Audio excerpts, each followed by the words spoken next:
haven't seen it come up. Oh, there it is. There it is. There it is. We are officially live. You know, I didn't realize how good of a raccoon suntan I was getting. Yeah, you look good. I look like a guy who's been fishing a lot. No doubt. Probably windburn on a day like today. Yeah, I wasn't out today. I thought about it, but I drove 16 hours yesterday. Oh, wow. Yeah, I left at 5 a.m., got home at midnight, had a 3-hour pit stop to hang a motor on a boat, which boo-hoo, woe is me, you know. Like, I will say I punished myself even more because I stayed up till midnight, but I had to edit a video for tomorrow because I knew I wouldn't have time today. So there will be a video tomorrow. I just decided sleep's optional. Yeah. That's right. The grind. Catch up later. All right, we got Ryan back this week. He didn't call in sick. We got Michael Jonesy. Do Michael or Mike? You can call me Mike if you'd like. I just asked. You ever seen Big Jake, the movie Big Jake? I don't think I have. The line where he's like, "You can call me." What is his name? I don't know. I just ruined it. It'll come to me in like 5 minutes, but it's a John Wayne movie. It's a great John Wayne movie. But he's like, and at the end, he goes, "Or you can call me a dirty son of a bitch. But if you ever call me daddy again," yeah, so you can call me father, you can call me dad, you can call me a dirty son of a bitch. But if you ever call me daddy again, I'll finish this fight. And that's like one of my favorite lines in any John Wayne movie. Sounds way cooler when John Wayne says it. I'm sure. Apparently, yeah. Obviously.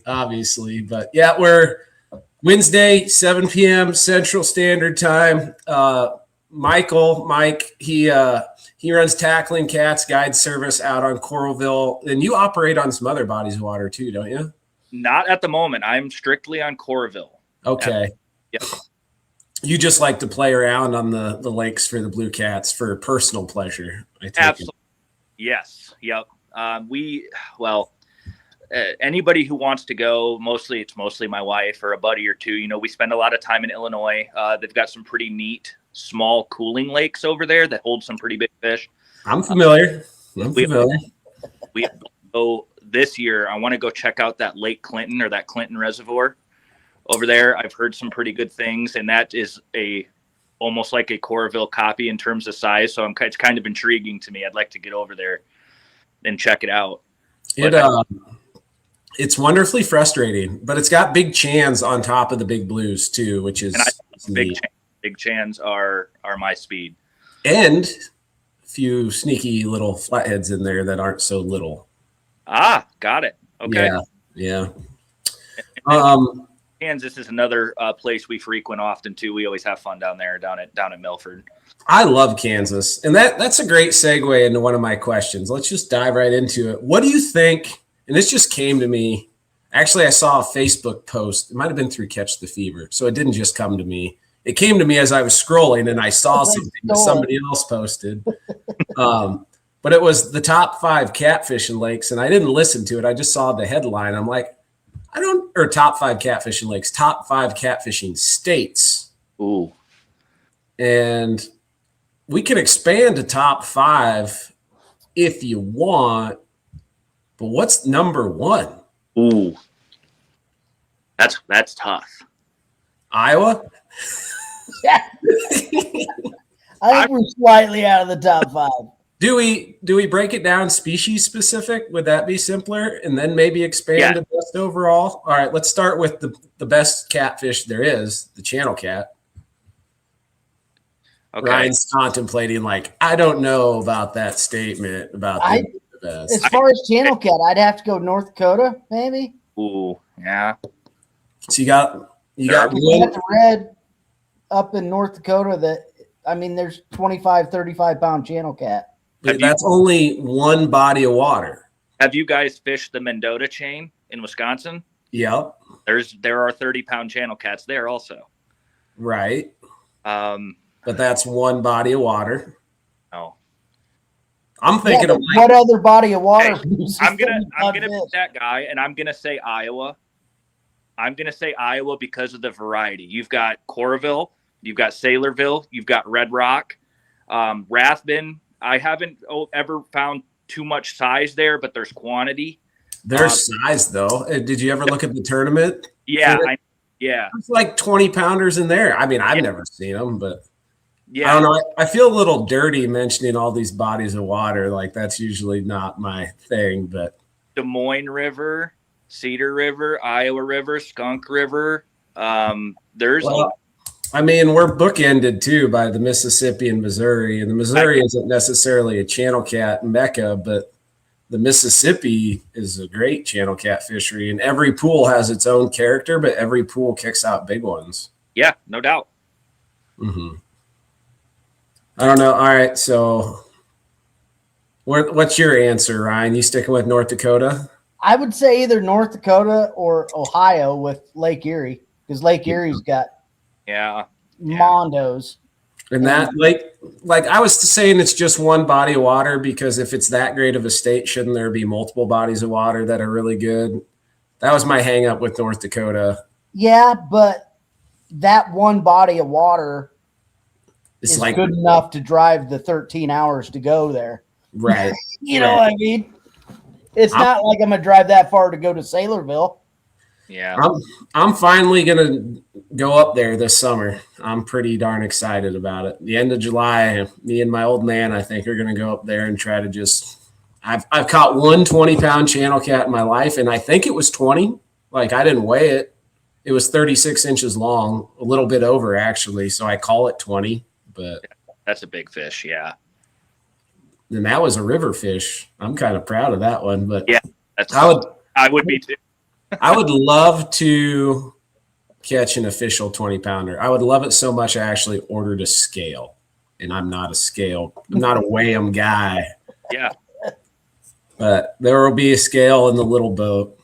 Joel brought up a good one. What about like Louisiana? All right, so you're saying, Michael's saying Iowa for Chans, which honestly, man, for numbers with good size, it really is tough to beat. If you want to just go you have a real shot at catching 100 channel cats in a day over 5 pounds. Absolutely. Yeah. In a lot of different ways, in a lot of different bodies of water. Yeah. And plug for your guide service. If you want to go catch 100 or have a shot at 100 channel cats a day, Michael's one of your guys right there. Now's the time. We'll go sit on some mud flats and we can make it happen. Because now time. They're just going nuts right now, aren't they? Yeah, absolutely. They're still in the ice out phase. I know the pre-spawn transition's coming, and I'm excited for that because I pull baits 90% of the time. I'm pulling boards a lot. That's a big part of my game, and once that starts up, it gets really fun, really fast too.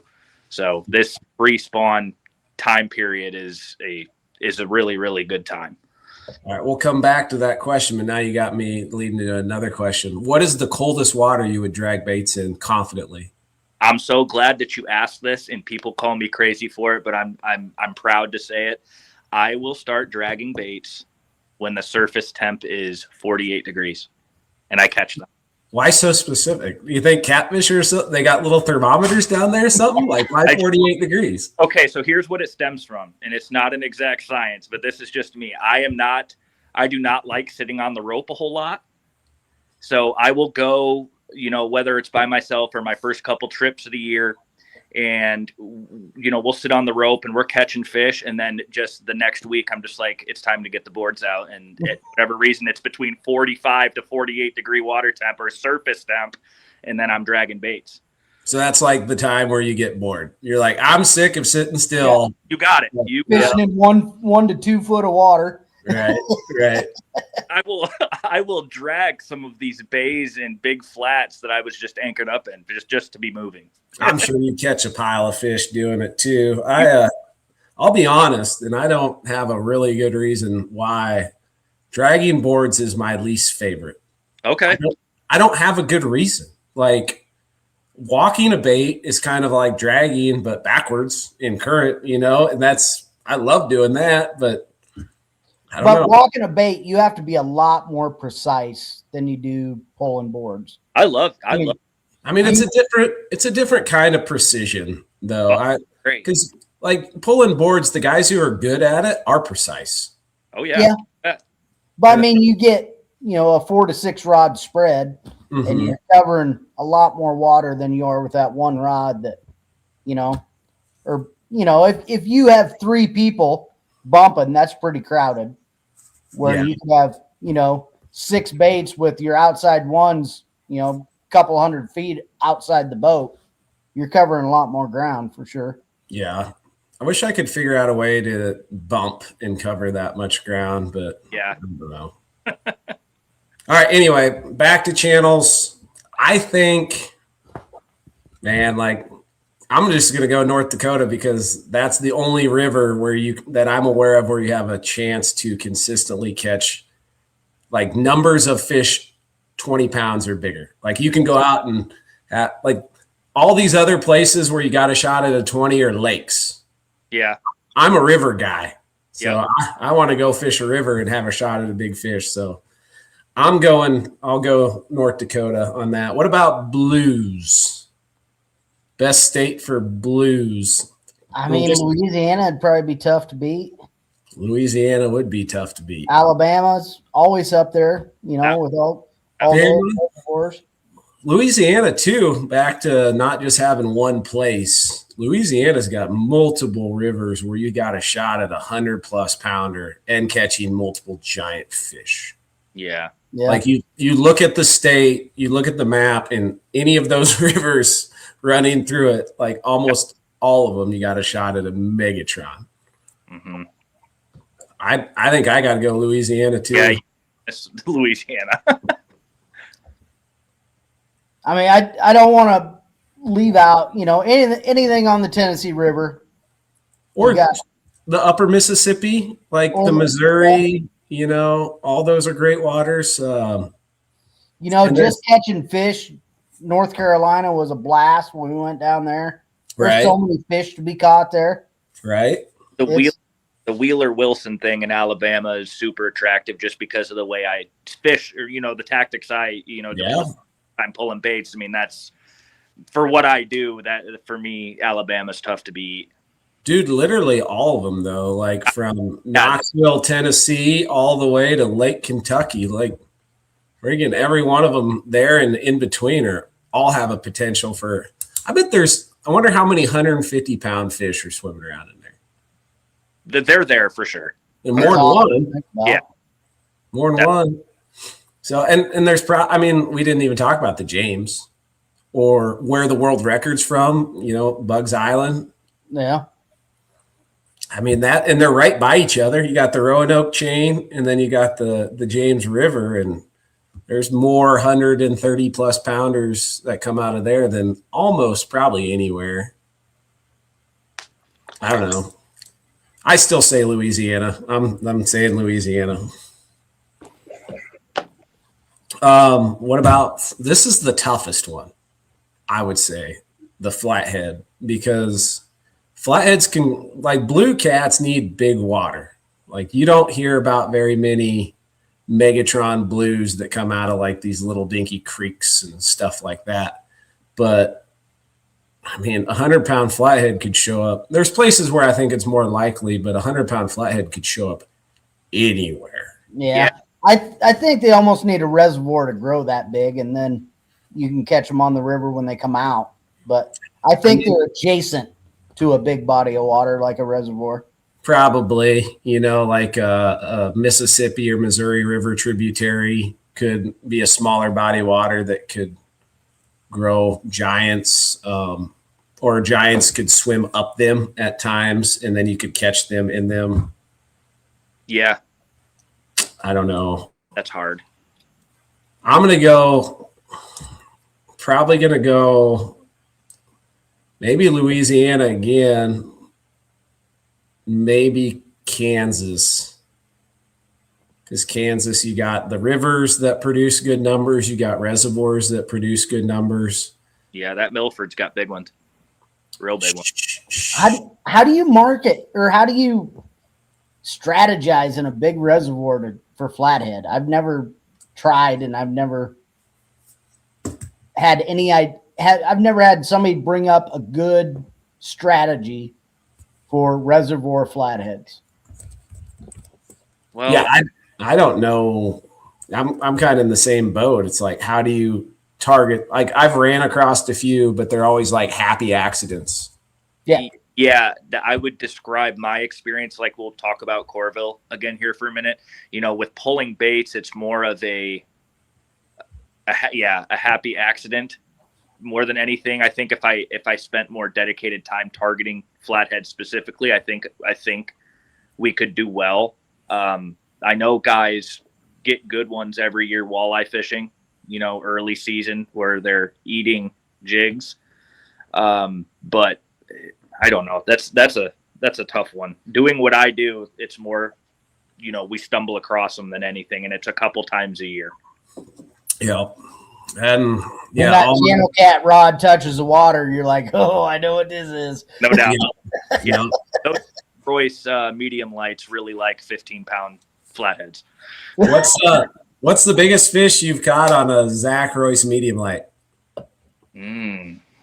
I'm trying to think of what my biggest one is. Oh, I just started using them last season. I don't want to hear any damn excuses, Michael. I just want to answer the question. 14-pound channel last July. Client caught.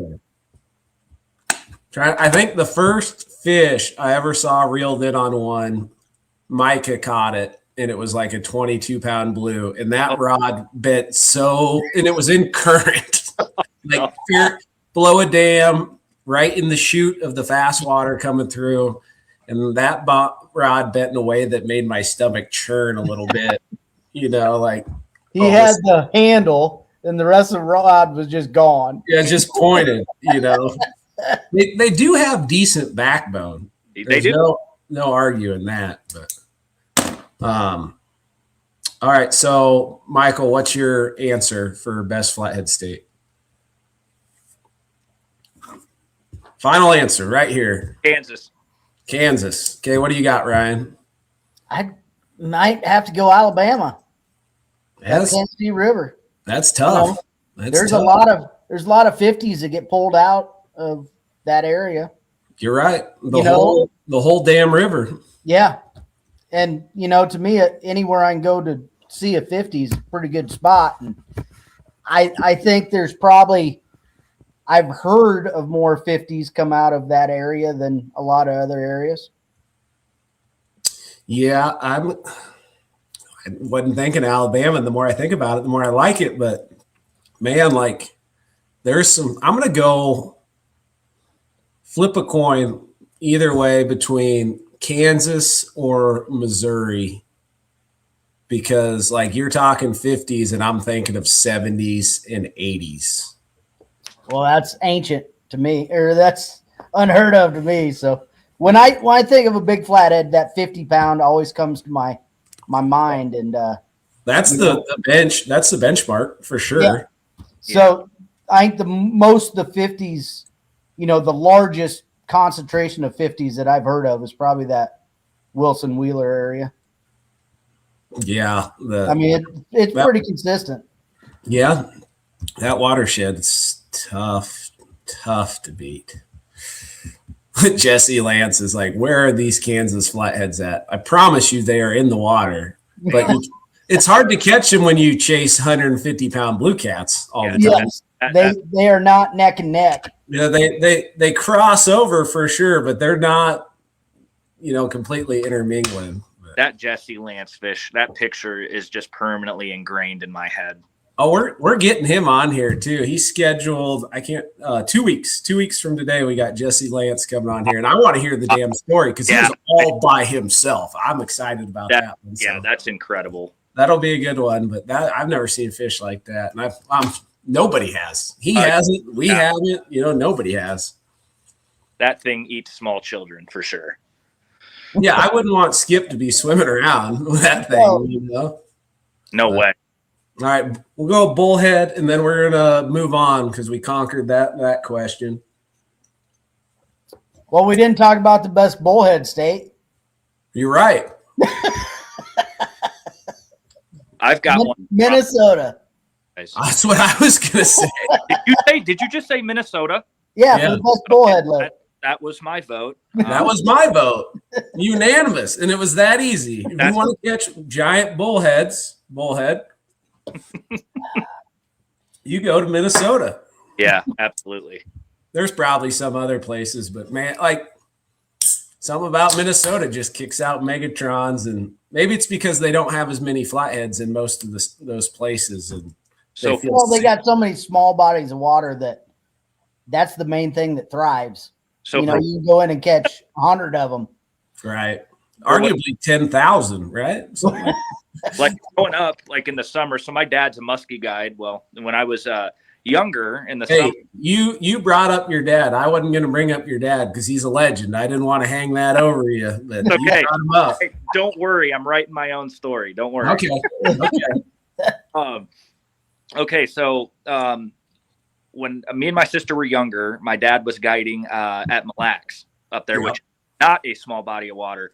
Well, when he would be out on his guide trips, he was guiding out of this resort called the Fisherman's Wharf. So me and my sister would be back at the resort with whatever we could find around my dad's cabin. So a Zebco or something like that. And we'd go down to the dock and we'd catch perch. Well, every third perch, we'd catch like a 3-pound bullhead. Oh, Jesus. So that's where my vote comes from. And I'm not exaggerating. I mean, they were maybe like 16 to 18 inches long, but like 3 pounds. They were the ugliest creatures you've ever seen, but they were. I want one. I want one. 2.5. 2.5 is the biggest bullhead I've ever caught in my life. And that was a slob. But. And they were probably in that range, but I just, 8-year-old me, I'm like, oh my God, I mean, I think I was 10 when I caught mine. My biggest ever. And I've caught some 2-pounders since, but not like that. All right, so we finalized the best bullhead state. Bullhead, Minnesota. We got. Did I say the like and share contest this week? No. Mm-mm. We got a like and share contest sponsored by Tiny Boat Nation. They're not giving me a dang thing. They're giving you guys stuff. So all you got to do, you hit the like button, you hit the share button, you share it. Make sure when you share it, it's your settings are where you share. Like if you share something, it's visible, it's publicly visible. Yeah. And I'll go through and look at who shared it. Have Michael pick a random number between 1 and whatever the max is. And whatever number that is, that's who wins it. It's a $25 gift card and a bunch of stickers and maybe a shirt, maybe a hat. And like, I don't know. We'll see what Chris throws at you guys. But yeah, he ain't giving me nothing. He's just giving you guys stuff, which that's cool. I'm happy about it. I think it's neat. Yeah, like and share. And then sometimes towards the end, must be present to win. You will I'll just let you know who won, send me your info, and then we'll get it sent to you. On to the good stuff. I'm trying to decide if this is going to elicit some kind of debate or not. Oh, good. I like that. Okay. I mean, it's something stupid, and it could be big, it could be simple, and we could blow up. We could just move right on. But all right, you're killing me. Let's go. What is the best? What is the best channel cat hook? I got my answer. All right. What is it? It is a 7/0 Gamakatsu octopus circle. Gross. What? Gross. Okay. All right. 7/0? Yep. Holy crap. Gamakatsu runs small. Not all 7/0s are created equal. I'm the 4/0 variety when I channel cat. And that's up to, 10, 12 pounders. So you're using a 4/0 what? Well, usually I use triple threats. Okay, 4/0 triple threat is my go-to. Yeah. And if I'm exclusively chasing channel cats, I'm going a 5/0 Dragon Master stump jumper. I haven't gotten any of their stuff yet. I need to. Wait, no, it's not. It's the Daiichi, whatever the Daiichi. So it's not the stump jumper. It's whatever the original Daiichi version of it is. They make good hooks for sure. I can't remember. But anyway, I say gross because my hookup rate with Gamakatsu. So I'm a fan of the kale style circles, the kale style bend. When you get that octopus bend, my hookup rate has not been as good. Like, it's not substantially different, but I'm just when I miss fish, excuse on why you miss fish. It just it can't be me. Yeah, Spencer, no excuses. It can't be me. It's got to be the hook. But it'd be like the difference between 92 and 97%. You know, like both are excellent. But the kale style hooks, especially light wire. Oh yeah, kale style hooks, which the Gamakatsus are light wire. They are. But I'm a big fan of the kale style hooks.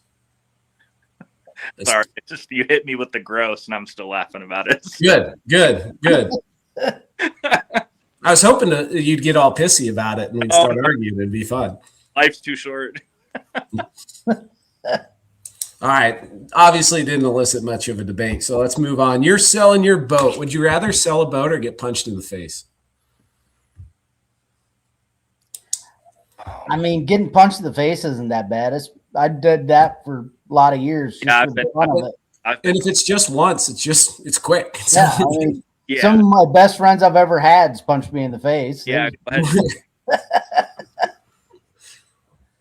Yeah, getting punched, easy choice. So you were talking earlier. You're selling your boat, right? What is your boat that you're selling?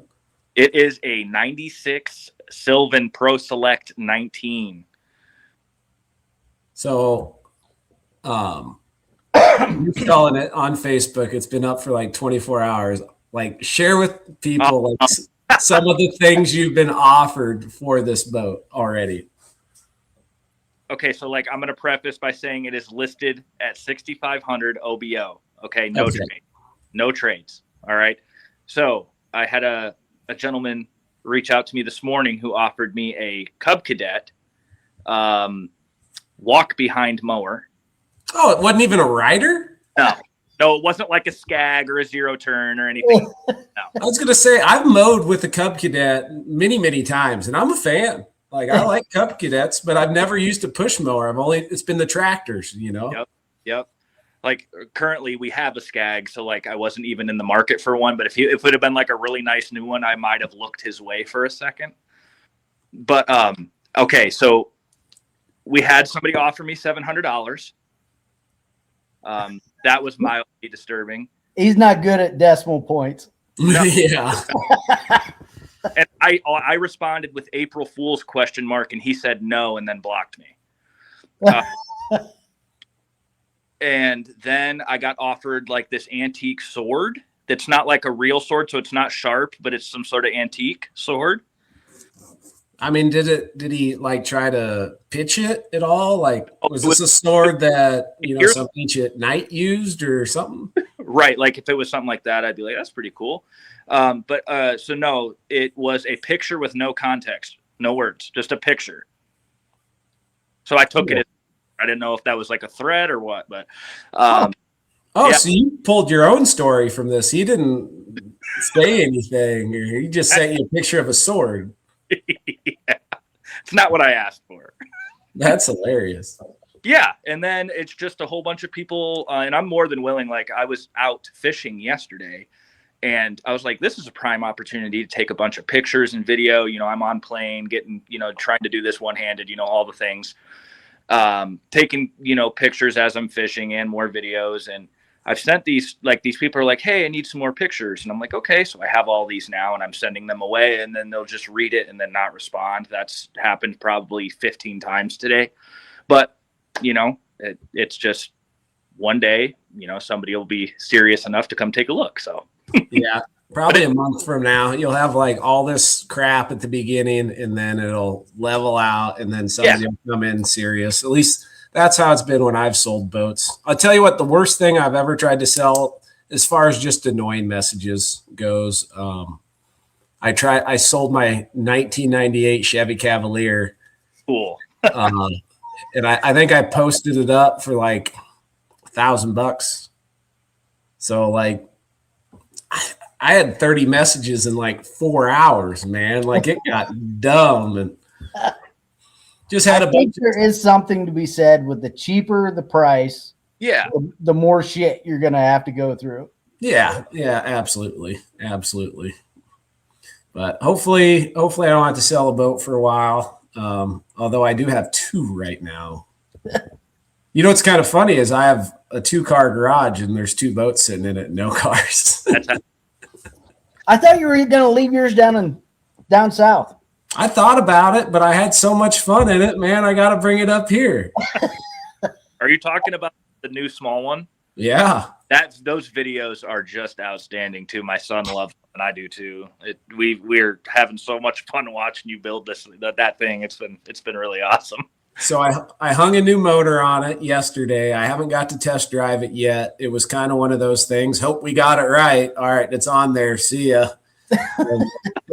If it's not and I got to do some adjustments, then I'll worry about it up here. But I've just been tinkering and having so much fun. It's the SS Shrimpy. I got my stickers. Let me grab my stickers. The SS. I had one of Ella's friends make me these. Oh, dude, that's awesome. Nice. Yeah, so they're going on the side. I'm freaking stoked about it. And but yeah, I've just had so much fun fishing out of it and tweaking it, and got a Bimini top on it. I got it. I'm wiring that SAE plug so I can run my shad tank out the front. Like it's a vessel. And with that motor, it should go just as fast as my big one, if not faster. So like the only limiting factor of anything is just some creature comforts, which I've eliminated a lot of them, you know. What'd you end up putting on it? 60/40 Tohatsu jet. Oh, wow. Well, it sounds all right. So it sounds ridiculous because you've never owned a jet. I have not. Yeah, like the only people who are like, "Oh my god, that's way too much horsepower." People who've never owned a jet. It sounds fun to me. It's not like that's dangerous. That sounds fun. Well, it sounds. Oh, that's funny. It'll be a rocket shrimp. No, the I don't know what it is about the physics of the difference between a prop and a jet, but like your performance. A 40 horse jet versus a 40 horse prop, the performance difference is like night and day, you know. Well, 15% anyway. No, I'm saying if you're like a 60/40 jet compared to just a 40 horse prop. Oh, okay. Yeah. Like the 40 horse prop is going to outperform that jet in every single aspect. Like whole shot, top end might be comparable, but the props getting there way quicker. And then like fuel consumption, that jet's going to guzzle up way more fuel. Oh, yeah. So with the prop, you can turn without being on the full throttle. Right. That's kind of neat, you know. It's a nice feature. But I've never heard anybody with the jet say, I wish I would have got a smaller motor. Never. And that's kind of my hang up. I was like, a 40 horse power head, 50 horse, and 60 horse all weigh the same. So I'm just putting the 60 on there. Yeah, you don't have to floor it, but it's nice to have it if you need it. Yeah, I'm gonna floor it. It's a jet. Like that, they're designed to just be ran wide open every opportunity you can, and that's the best thing for that motor. Like the people who have the most motor problems are the people who baby them. You know, especially the break in. You know, like. You vary your throttle speeds and everything, but give it an hour or two on those smaller motors and just let her eat, you know, let them piston rings really set good so she doesn't make oil and glowing red. I can't wait. Like that's going to be a fun boat. Oh yeah. It was fun before. Now it's just about to be way more fun. And it's about to go some places. Yeah, you're about to get really skinny with that thing. Yeah, it's been some places, but like it's about to go places where it used to be just kayak, you know, you know. But yeah, it's got pods on the back. That's the only way I feel good about hanging a big motor like that on the back. If it didn't, then it might be okay without them, but why even tempt it? All right, so what boat are you getting? You're selling your boat. What are you wanting to get? I am in love with the Flat Cat platform for that they fish so much bigger than they are. Do you have back problems yet? No, I know what you're gonna say. Do you want back problems? Yeah, I do. I want back. No, there's no arguing. The space is crazy. Like mine's an 18-footer. The fish is bigger than my 20-foot protege did. Fish is more like a 22 or 24 foot. Anything else. Yeah. It's still a flat bottom, bud. They call it a flat cat for a reason. No doubt. Yep. Especially in big water, big waves. That's not great. What I'm looking for too is to be more versatile in the future. I'd like to be able to play on the smaller rivers again, because this Sylvan, I wouldn't put that. So like, are you guys familiar with the Wapsie at all? Mm-hmm. But, yeah, like I'm not putting my 19-foot deep V Sylvan on the Wapsie. I wouldn't put anything with a prop on the Wapsie. Right. Yeah. Are you going to get a jet? It's going to be potentially my first ever. Oh. Yep. 200 Suzuki. They'll let you put it. Well, they don't make a jet for a 200 Suzuki. Or no, sorry. It was I think they had it rigged with Yamaha. Let me look at the build sheet. They make a 200 jet. They make a jet for a 200 Yamaha. Yamaha. Yep. That's what So it was. They had a model in there with a 200 Suzuki prop. My apologies. Okay.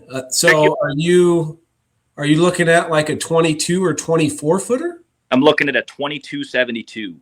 Okay. Wow. We fished Colby's boat's a 2472, and the amount of room in that, it felt like I was in a school bus. Like we could have played football. Yeah. Yeah, I think the 22 would get, and you said, what is yours, an 18 or is yours a 20, Spencer? Mine's an 18. And you said it fishes big. The 18 fish is bigger than a protege, 20-foot protege. It's got another foot of cockpit space and 2 feet. It's got an extra foot of cockpit space, but the boat itself is 2 feet shorter. Okay. But when you add that, which if you go flat cat route, get that deck extension. Like you'd be an idiot not to because of trolling motor. Like so this boat has that timber runner package, which is that. That's the deck extension. Yep. It's got lights underneath. They offer it without it, which I think it's dumb they even offer it without it. I know. I've seen them listed, when I was really, looking and getting serious, and I saw the front decks without it, and it's quite the difference. Well, you need a 60-inch trolling motor at least.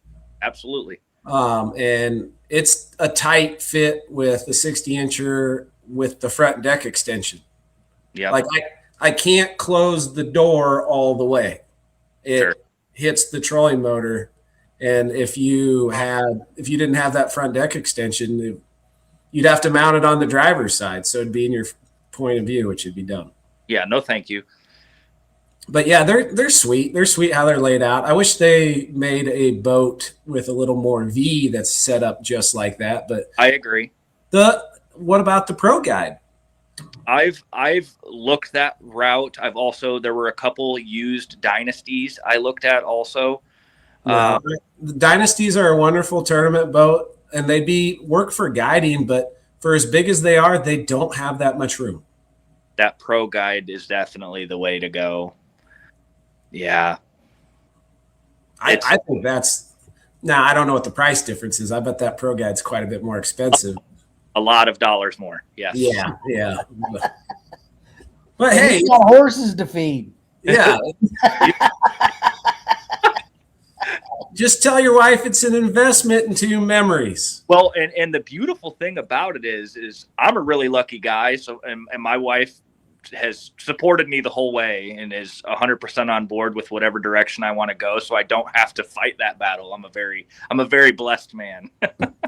I tell you what, the ultimate sell for women. This goes to everybody listening. Just listen here. This is really important. I'm listening. It's not that important, but it might make a difference. For whatever reason, if a boat has couches, suddenly everybody's like, this boat's awesome. So you could get a Pro Guide with 2 captain's chairs and put couches behind it.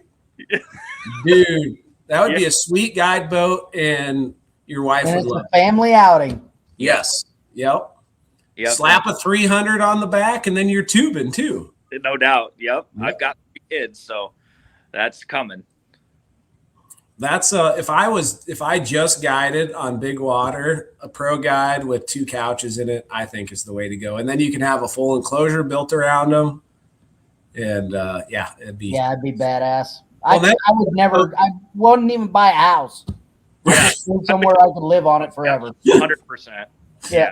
We'll sell the farm and live in the pro guide. Yep. Just go south where you don't have to worry about being cold.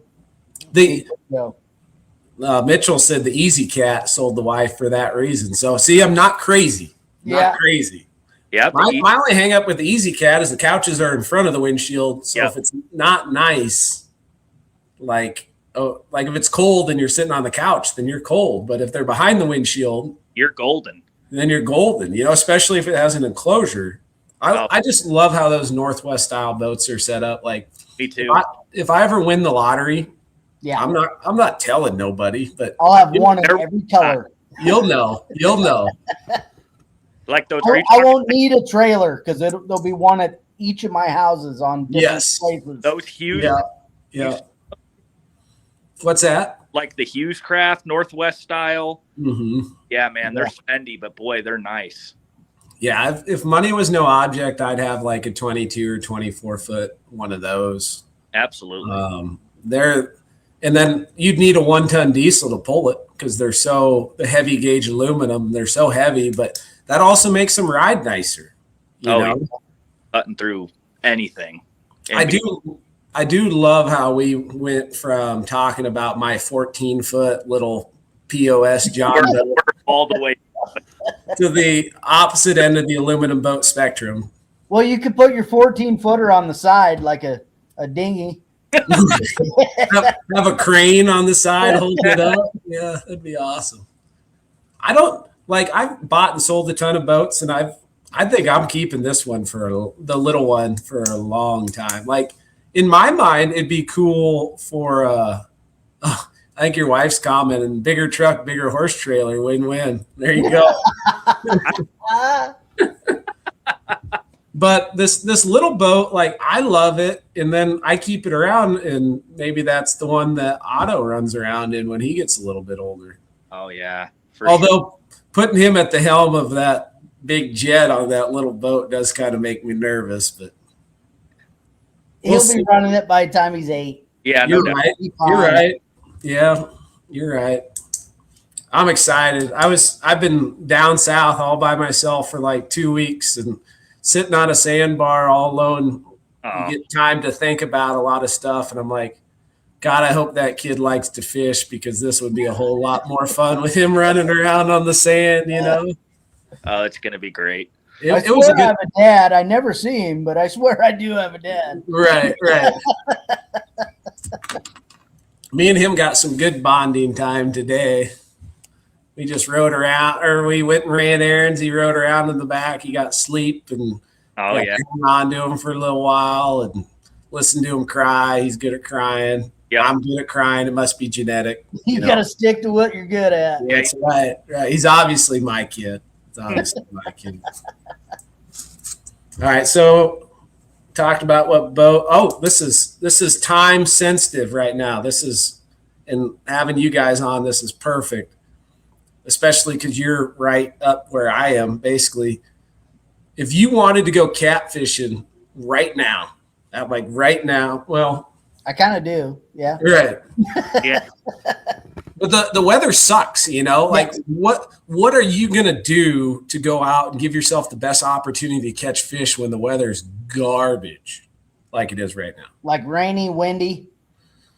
Yep, and let's just pretend it's not dark out. We'll say you're going out during the day. We have big cold front, 20 mile an hour to 30 mile an hour northwest wind, spitting rain. You're looking at your buddy you're fishing with like, why the hell are we out here? But you're going to go try to catch him anyway. What are you going to do to try to catch him?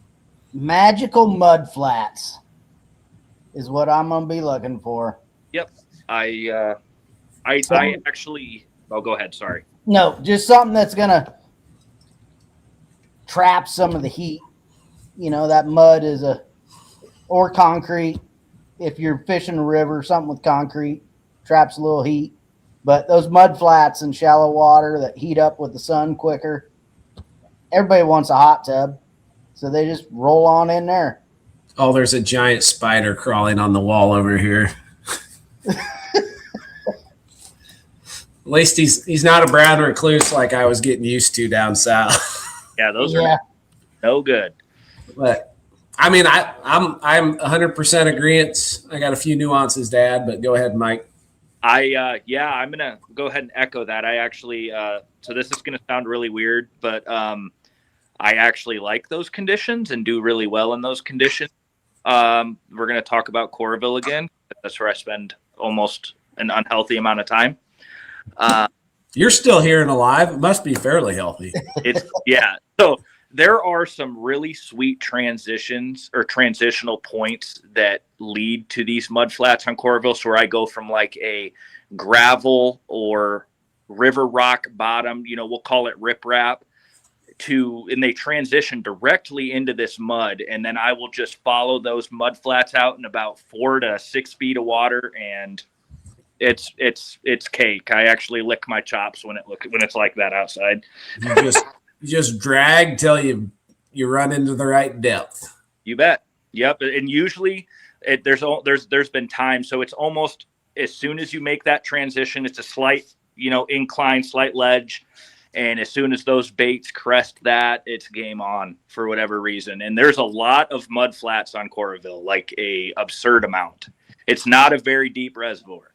It's arguably one giant mud flat. Correct. Yeah. Like every single Army Corps reservoir in Iowa, they're all giant mud bowls. There's a little bit of variation. There's a few, like you get closer to the dam and I'm not familiar with Coralville. I've looked at it on the map, but maps aren't always accurate. But the ones around me, Saylorville, Red Rock, I mean, they're so silted in. You get to the dam, you get the channel's supposed to drop off 20 feet, and you drive over and it goes down like 2. Yeah. 18 feet of mud in the bottom of it. That's just crazy to think about. But it's amazing how those fish still transition that way, even though it's a 2-foot difference. Oh, when it gets in the channel. Yeah, absolutely. Now I'll add, this is all channel cat focused. And I will say blues and channel cats have some crossover that I've noticed, and I'm not an absolute expert on any of it. I feel way more confident with the chans than I do the blues, but I've learned a little bit.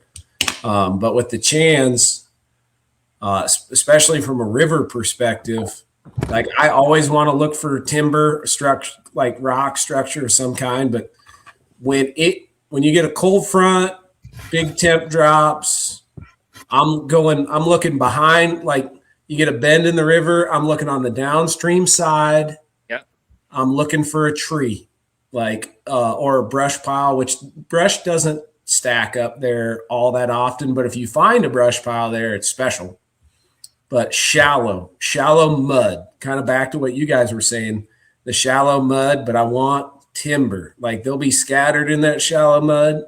But if you find timber, they're concentrated. And then if you can, they're holding on to that stuff. Yep. And if you can hop from tree to tree to tree, you don't have to sit on them that long. Like you can, and you will get a few more fish, but you can still fish fast and focus on that structure because you're fishing areas where like most of the fish are not as positive as they normally would be feeding mode wise.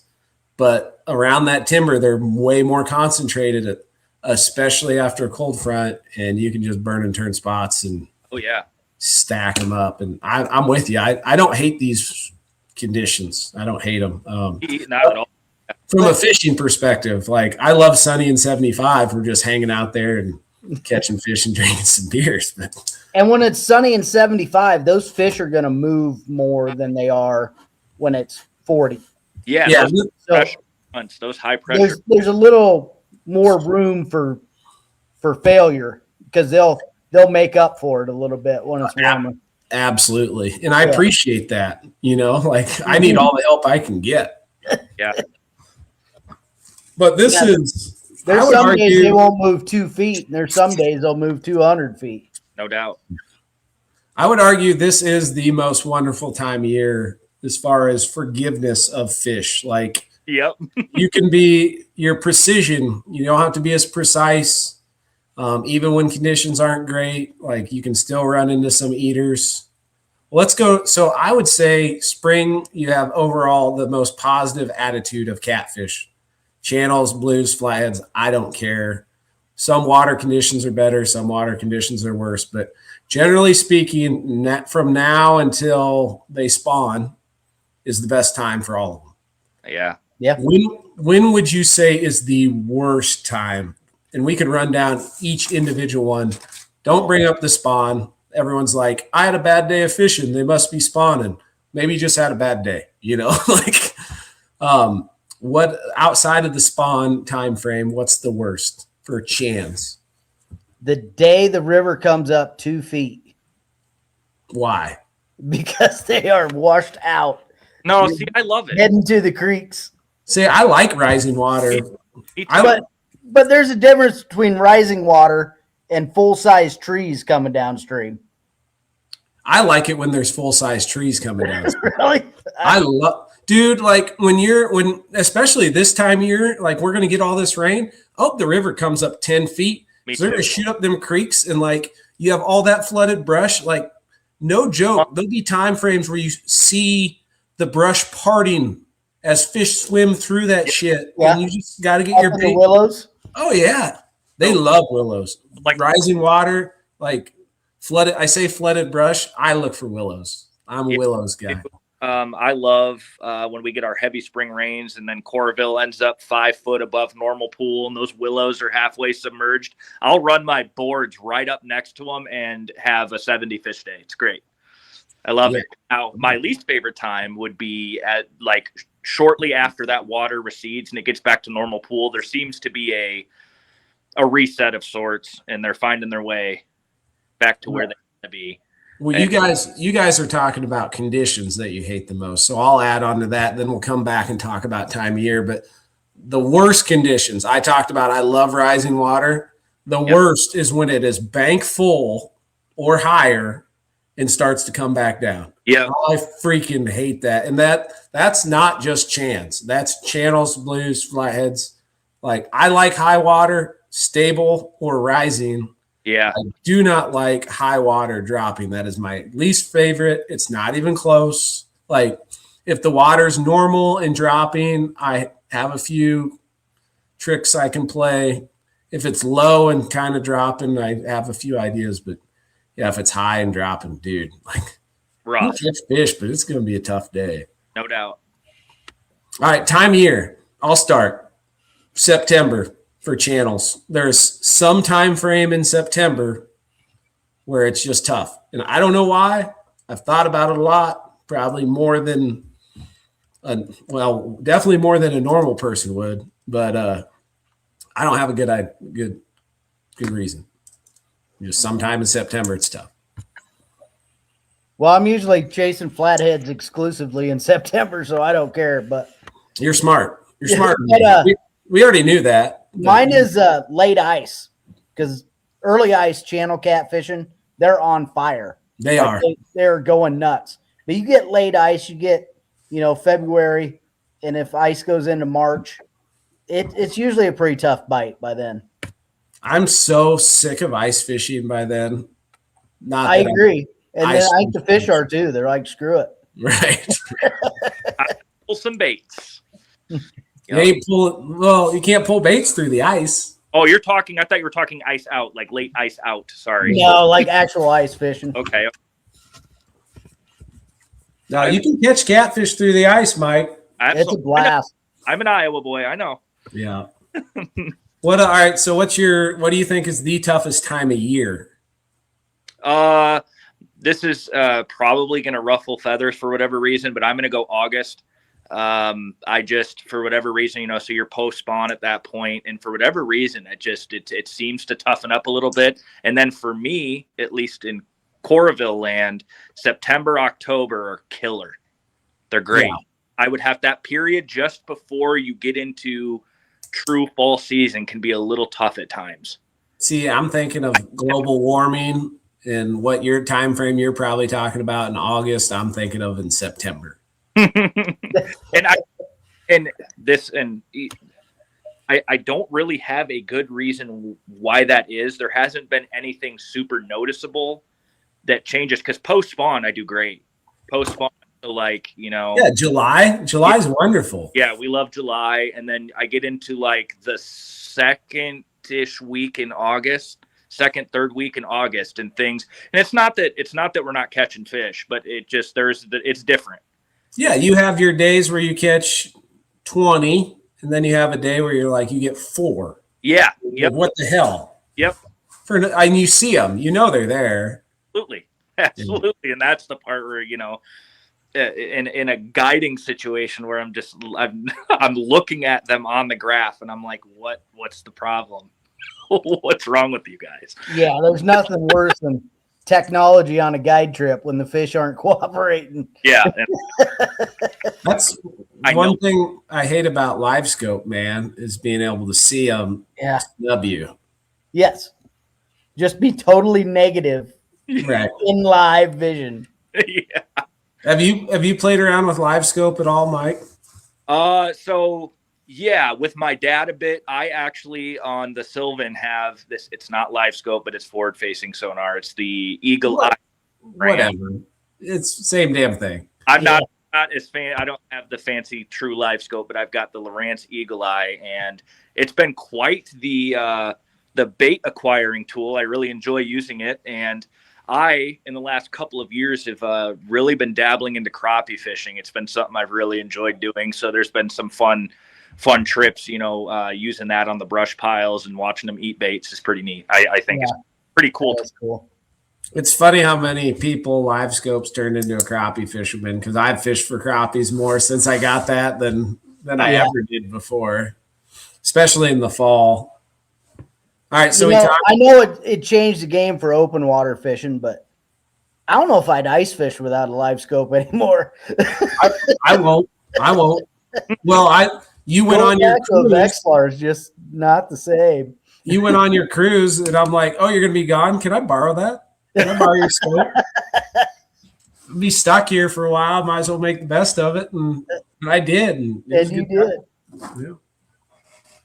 All right, so we're talking about conditions. We're talking about, I don't know if we want to dive into the other ones. Like, well, how about flatheads? What's the worst time of year for flatheads? I mean, winter. Yeah. Not if you got big enough treble hook. Right. They don't even move.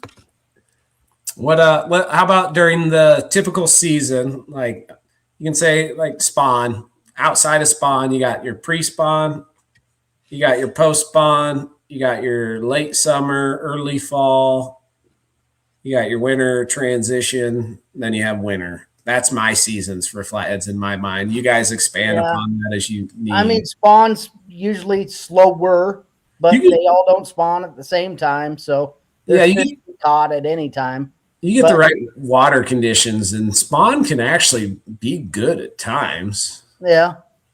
But that pre-spawn and that rise up to winter are pretty freaking tough to beat. Agreed. Especially if the weather cooperates in that time frame leading up to wintering. Yeah. Yeah. Yeah, I don't spend many nights inside during those two periods. I'm with you, bud. Yeah, it's a time to be alive for sure. Yes. Mike, do you fish for flatheads like specifically very much? On occasion, yeah. Yep. What's your flathead fishing look like? Like, are you on the reservoirs? Do you go to the rivers? Like, what do you do? Yeah, so I do a little bit of flathead fishing on Corville itself, the reservoir portion, and then there's the Corville Spillway. Yep. Low that stretch of the Iowa River has some pretty juicy areas and have well over the years. That's my personal best came from 52 pounder, and that was when I was probably 15 or 16.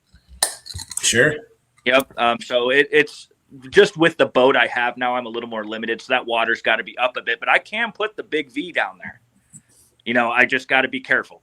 I've been down there. It's a shallow, quotation mark, shallow sandy river like the rest of them, but it's got a little more overall depth. Yeah, definitely. Than some of the other ones. Like if you compare it to, You got the Des Moines, you got the Raccoon in Central Iowa. It's deeper than those. It's deeper than the Cedar overall, I'd say. Cedar's a tough one. I love the Cedar. It's a great river. I'm just talking in depth. My boat could very few places I can go. No, your boat is not made for it. It's a John boat, jet boat river for sure. High school, I had a 16 extra wide, extra deep with an old Mercury Tower of Power, they called them. It was a 40 horse, and I used to put in down at Ellis and Cedar Rapids, and I'd go up to Palo, and you can almost get up to Center Point from there. And I used to run back in the backwaters and whatnot, and have a lot more fun in a boat like that than I would trying to do that in this boat. But you didn't run downriver with that motor. No, sir. Yeah. I'm very familiar with the Tower of Power, and they do have some get up and go. I had fun, no doubt about it. When they start, they're a lot of fun. No doubt. Yep. But that's a fun river. I'm with you. Well, back to your boat. You're talking about jet. Have you ever considered tunnel prop?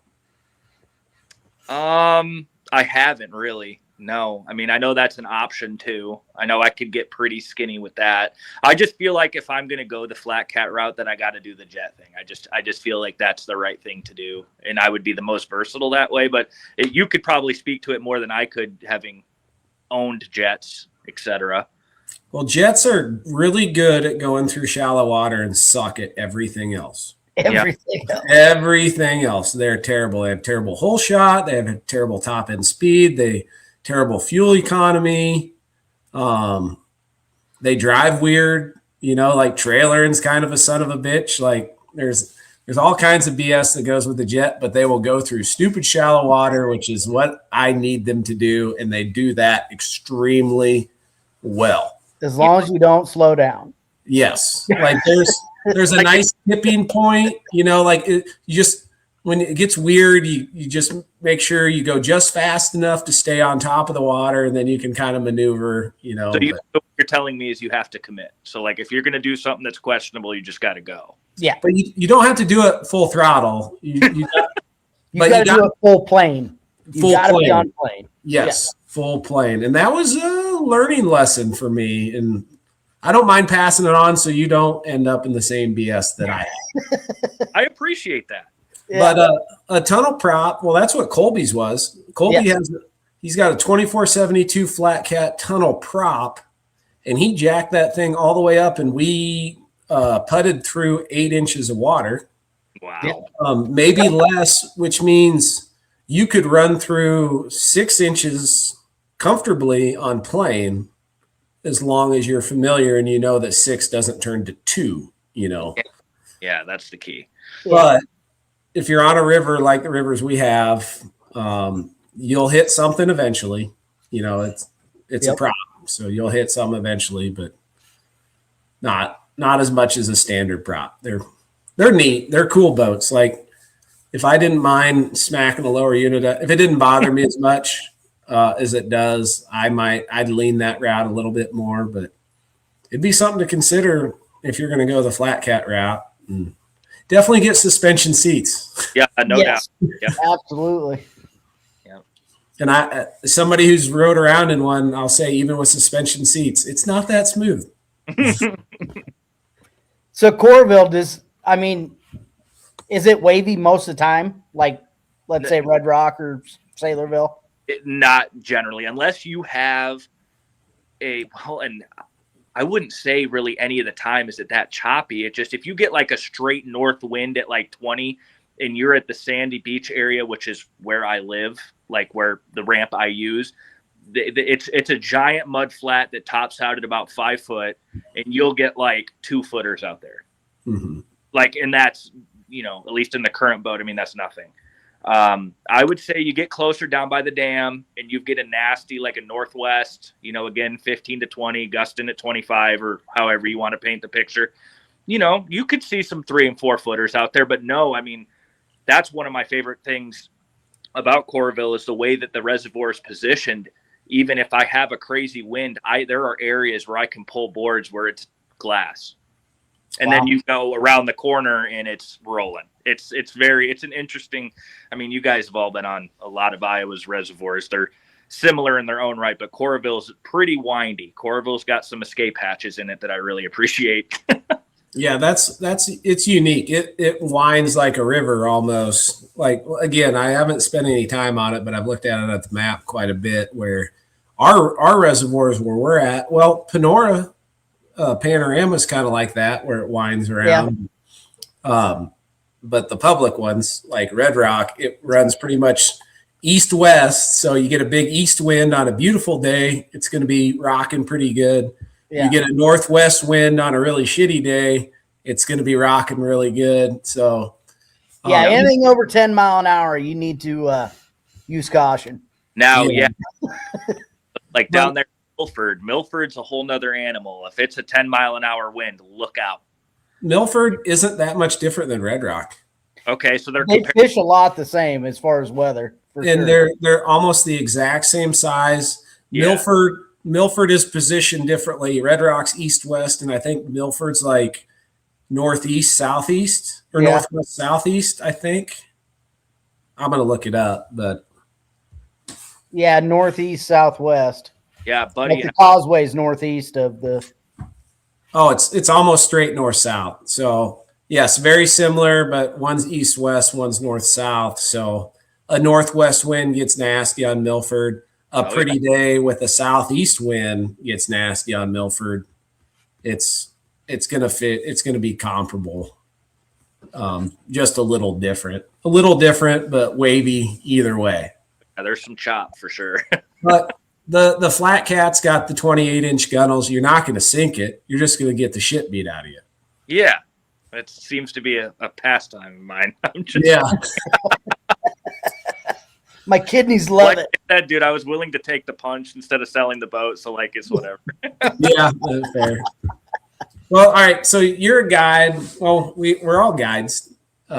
Sometimes I feel like I haven't guided in so long that I don't even feel like a guide right now. But Mike, you got any good guidance stories?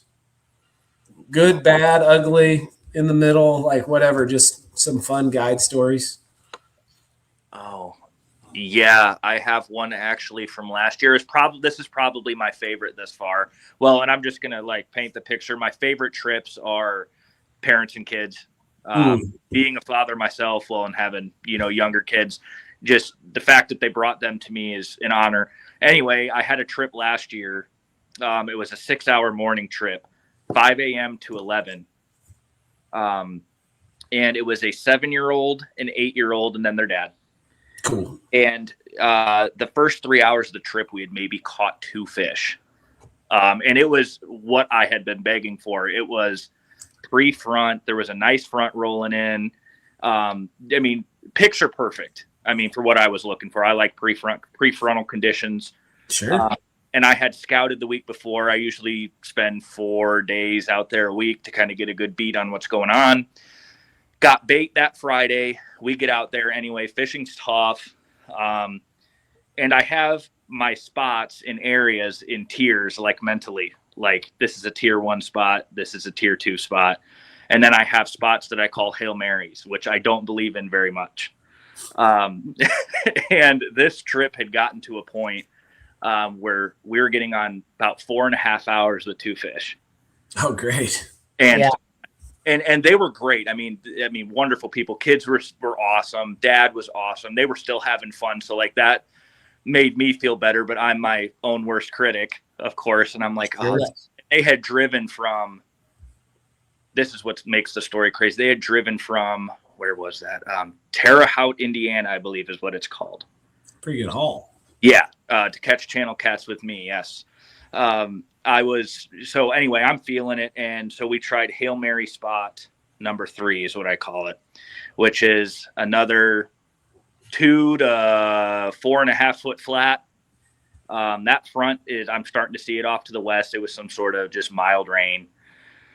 And so we pick up, I was down by the dam, come all the way up past Mahaffey. So this is like a 20-minute boat ride, get to Hail Mary spot number 3, get all 6 boards set.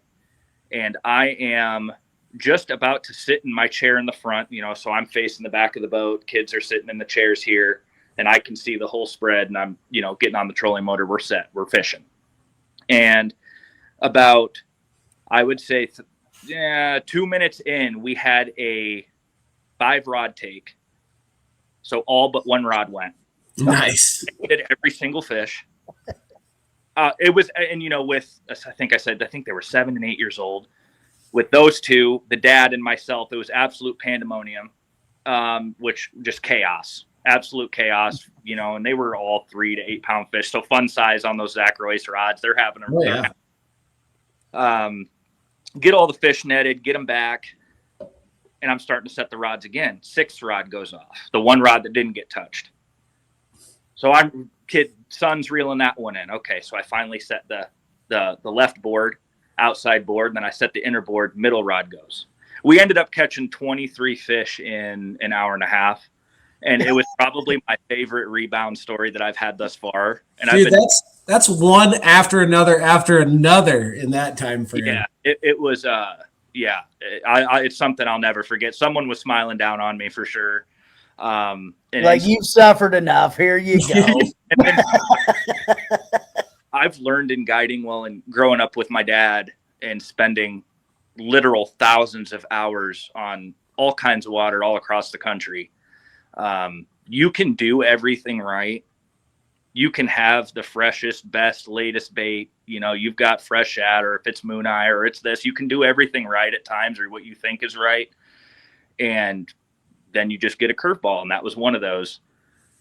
And that would probably be it right now. Just because of the excitement of the kids too. I mean, and we didn't catch a donkey, anything huge, any, 15 pounders or anything, but these kids were, reeling in these 3 to 6, 7, 8 pound fish, and just, they've booked with me 4 times since then.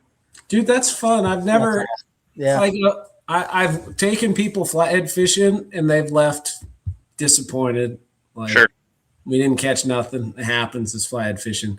Never had a channel cat trip where people are like, oh, that wasn't an absolute blast. Yeah. Exactly.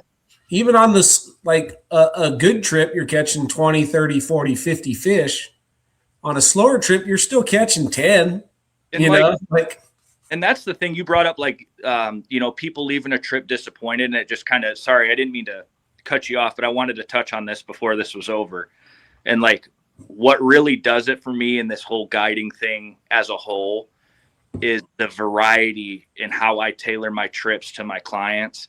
So I've had everything from a guy who wants to learn how to pull boards. So this trip is super technical, and I'm breaking down how I'm tying my rigs, knots, hooks, floats, all that stuff. And it's super technical. And then I've had people who have never caught a fish in their life. And then I've had people who it's a business outing and it's paid for by some business owner. And these guys don't care about what I'm talking about. They just want to reel in fish. And then you get, the father-son bonding stuff. And it just, it's really, really cool. I just wanted to share that too. Something that I really care about is let's spin off of that. Then I'll talk about some of my favorite guiding stories that you made me think of while you're talking, but be honest here. And I'll be honest too with my response. Would you rather catch 100-pounder or watch a client catch 100-pounder? You want me to be 100% honest? Now, if we're talking, so you're talking 100-pound blue? No, 100-pound whatever. Okay, so 100-pound bluegill. That would be pretty sick. I'd be scared. If bluegill's got to be 100 pounds, it's all I'd fish for. I wouldn't want to pick it up. It would beat the shit out of me. Okay. So I would say it'd be just same as, me fishing in the boat and you catch it. It's still awesome. Yes.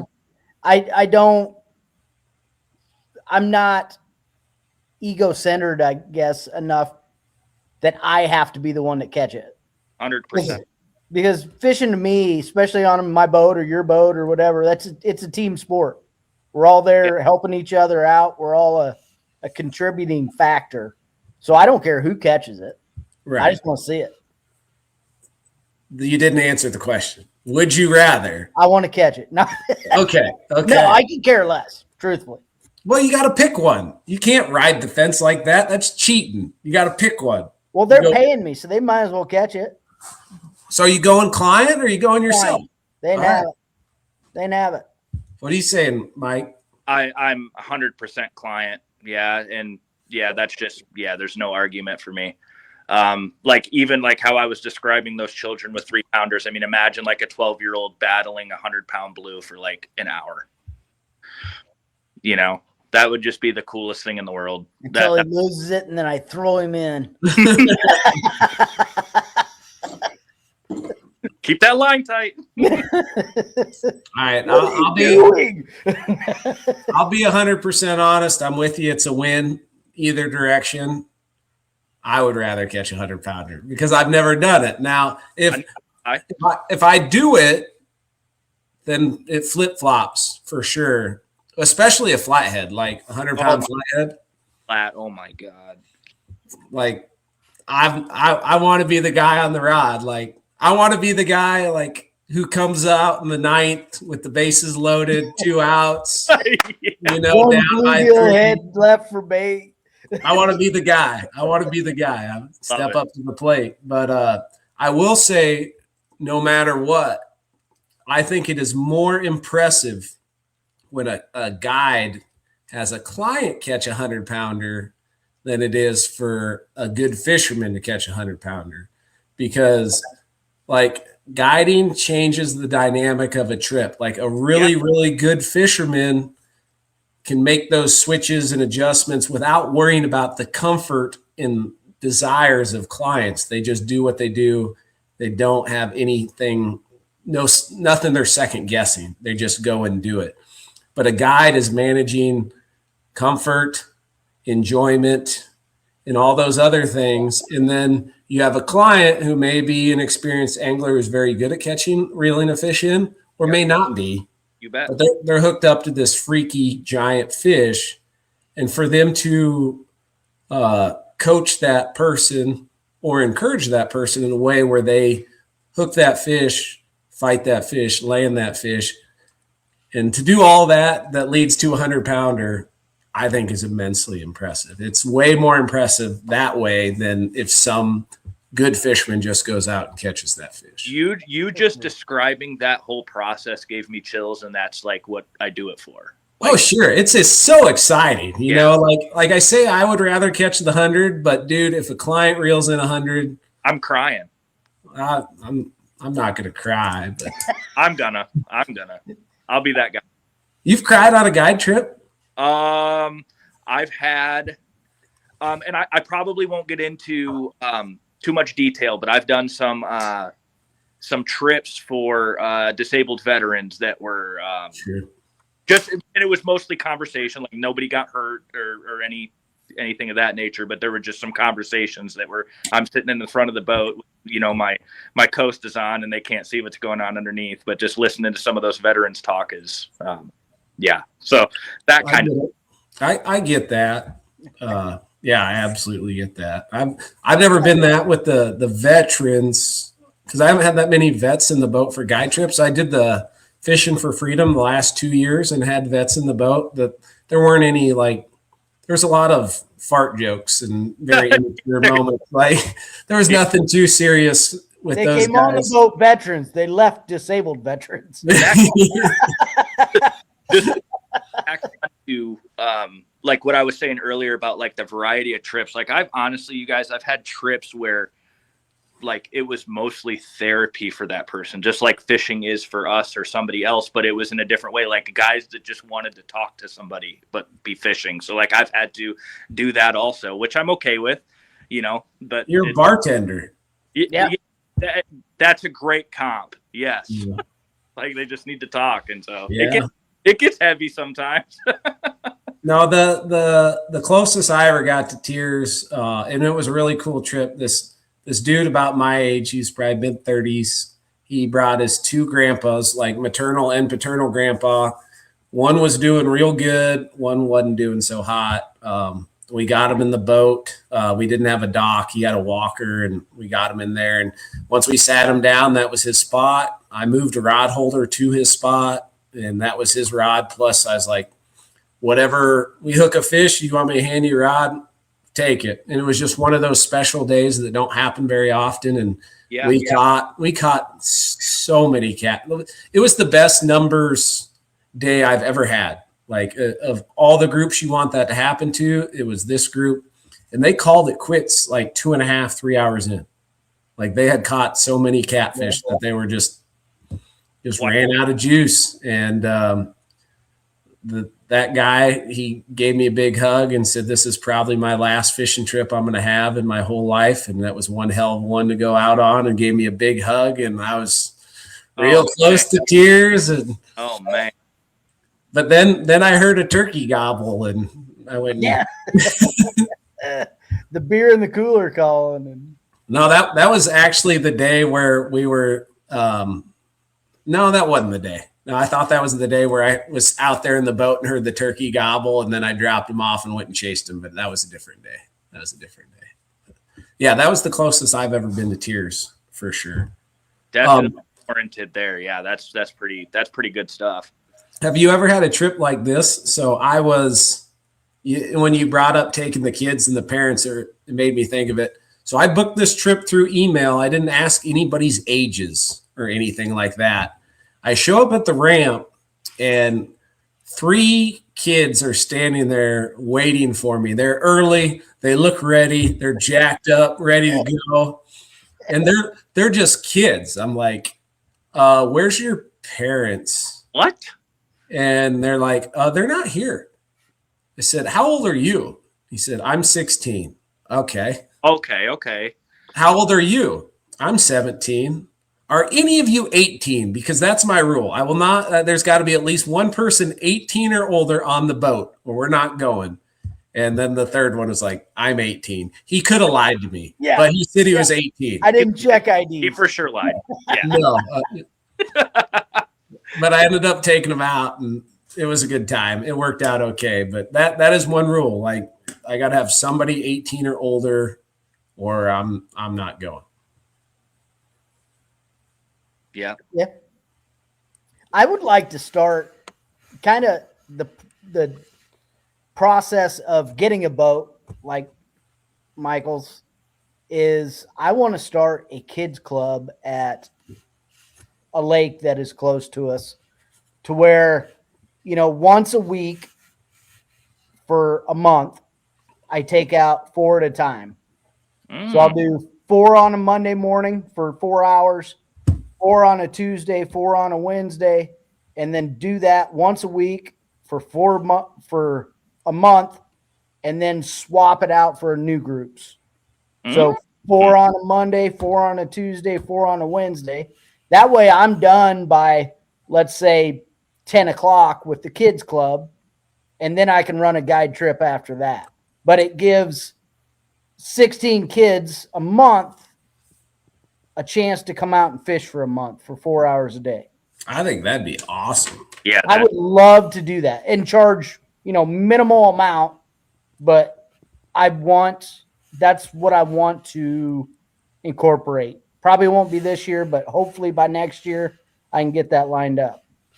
Yeah, that would be awesome. Yeah, that sounds outstanding. Yeah. I would love to promote that as much as I possibly can. I was going to say that becomes a thing. I'll anything I can do to help with that, I would be more than willing. Yeah. I mean, hell, I could do one here too. Yeah, that's on, give the parents a 4-hour break once a week.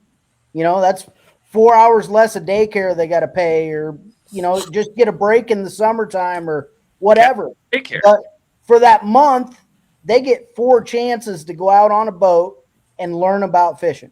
Yeah, absolutely. That's a great idea. Gosh, you're such a good person. You make me feel like such a bad person sometimes, because I've never. An asshole. What can I say? The only thing I did comparable to that was fishing club when I was teaching. But since I haven't taught, I I haven't done a damn thing, and I need to. Well, that's kind of where I got the idea, was those, fishing tournaments we do in the summer with the kids, at the local lakes around here. But if I can get a little bit bigger boat, so I can take 4 kids and, just have Monday, Tuesday, Wednesday, Thursday, have 16 kids for a month, and they get to go 4 times each. And then next month, bring in another 16, Yeah. Get everybody going. I love it. No, yeah, that'd be cool. I love it too. That's a great idea. No, the other story you reminded me of, first catfish ever, and this is the most extreme example. I had a couple dudes come out and fish with me when I was down south. They're from Colorado. One hadn't catfished in 10 years. His biggest catfish was 10 pounds. The other one had never catfished in his life. Okay. So we're like, all right, well, that's one thing I always do on a guide trip. I'm like, who gets the first fish? Because I've had a few trips where somebody was like, everyone's just being a gentleman about it, where a rod's just caved. And just, no, you get it. No, you get it. Exactly. So, and then nobody gets it because then it comes off the hook. But all right, who gets it first? And so they're like, okay, well, you take it because you've never caught a catfish before. First spot, nothing. Second spot, 5 minutes in, rod folds, drag is just ripping off this reel. He runs up, he reels down on it like he's done it 100 times in his life, takes the rod gently out of the rod holder, fights this fish to the boat, just under 70 pounds. First catfish. I'm done, thanks. Yeah. What? It ended up being a slow day. We only caught 2 or 3, but we rode that high for the rest of the day. Yeah, 2 or 3 for 180 pounds. Yeah.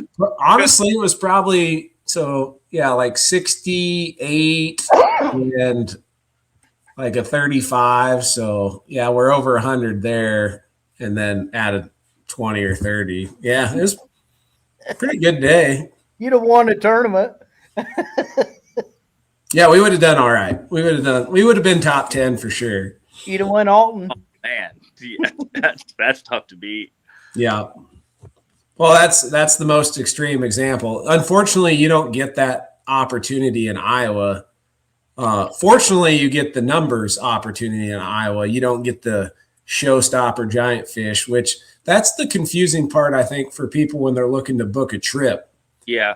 Honestly, if you are new to fishing, uncertain about fishing, you want to book a guide trip, booking a guide trip with Mike out on Coralville or Ryan when you go to Red Rock, you are going to have a blast. You're going to catch a good number of fish, if not just an absolute pile of fish. You're not going to have that freak show picture, but when you go chase that giant, it's slow. It's boring at times. And as a guide, it is so stressful for me anyway to take somebody on a flathead trip versus a channel cat trip. A channel cat trip, I'm more laid back, I'm relaxed. That flathead trip, every decision you make, you're locked in. Counts. Yeah. Well, your dad. Then let's say they miss the first bite, and you're like, oh my God. Then the weight just gets heavier and heavier. Well, now I want to bring your dad on, Mike, because he's a muskie guide, which is even worse. Yeah, yeah, go ahead. All right, so this makes me think you have a slow trip. The bite ain't no what do you do to make a slow trip better? Are you asking what my dad does or me myself? You yourself, your dad's not here. So. Okay. Good. But okay. I am curious. I would love to hear what your dad says, because he's made a career out of chasing the most uncatchable fish that exists. Yes, he catches them at an alarming rate. So we're going to touch on that. So that's why I asked you. Sorry. Okay. Okay. So your question was, how do I make a slow trip better? Yeah. Really, to me, it's pretty simple. And generally speaking, good conversation, keeping them engaged, explaining what's going on. And really just like on Coralville, because slow trips do happen, even in channel catfishing. Really just conversation and keeping them engaged. I'm a bit of a talker, which it's just who I am. I can't help it.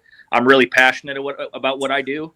So a lot of people really enjoy talking with me about the specifics of what's going on, maybe why this might not be working out so well. And, again, what I do is I run through my list of spots, because like I said, I scout every week. I don't just show up on a Saturday morning and wing it. I'm locked into this. I put my heart and soul into it. So I, got my list of spots, and we're going to keep fishing. That's, I guess, I know it sounds corny, but that's the mantra, is just keep fishing.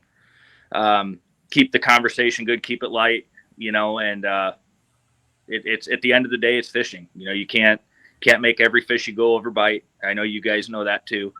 But yeah, that would be how I handle it, and I've had clients where that's not so easy.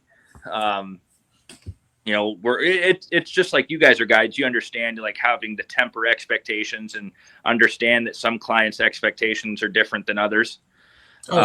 Yeah. So, everybody's human. So being able to, just manage that. And with my dad, so we're going to get real, my dad's real cryptic. Great guy. I've seen him do some otherworldly things with a fishing rod. What do you mean by cryptic? I've listened to a podcast. He did a podcast on with In Fisherman. Like, I'm going to talk from previous. Yes. I'm going to talk about like personal experiences. I've done 16-hour trips with my dad in the boat for 16 hours and not seen, not had a follow, not anything. And this is like 8-year-old me, 10-year-old me. Okay. And you still like fishing. What'd you say? Sorry, I didn't hear you. And you still like fishing. Love it to death. That's crazy. And I remember as a kid, my dad, I would look to him like I'm like, half asleep, like I'm cooked. We fished all day. We're well into the night. I don't know what day it is. I'm 10 years old, haven't seen anything. And I'll say, Dad, do you think we can call it? Or, what's going on? Why aren't we catching anything? What's going on?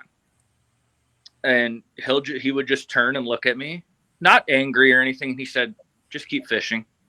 And then he'd turn around and not say anything else. So I don't know what the secret recipe is, because I've been on those trips with him.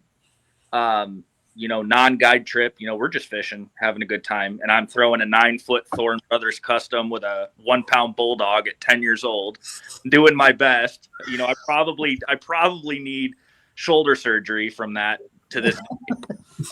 But I've also been in the boat where we've caught 9 or almost double-digit muskies in Minnesota. And, that's like catching 15 or 20 flatheads a day. Yeah, he's guiding locally. He guides at McBride. He does some work at Pleasant Creek too, and he's still, man, he's just and people think Iowa muskies. You might think smaller fish. There's not quite the fishery that Wisconsin or Minnesota had, or he spent a lot of time in Canada also. But I mean, my dad's catching 48 inchers at McBride. Like, he's just a different creature.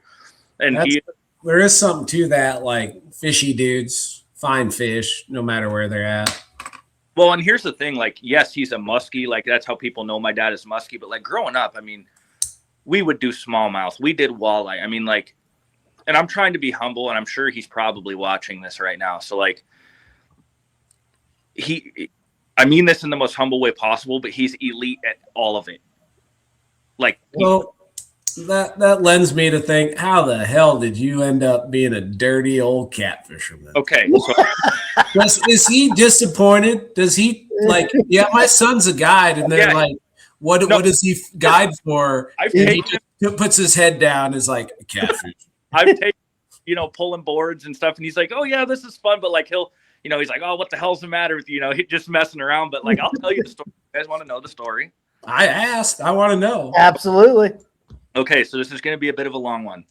We got time. So when I was in 3rd grade, my mom and dad separated. Okay, my dad moved to northern Minnesota, and he was guiding up there at Mille Lacs at the time, where I told you about in the summer. And I spent most of the other time in Cedar Rapids with my mom.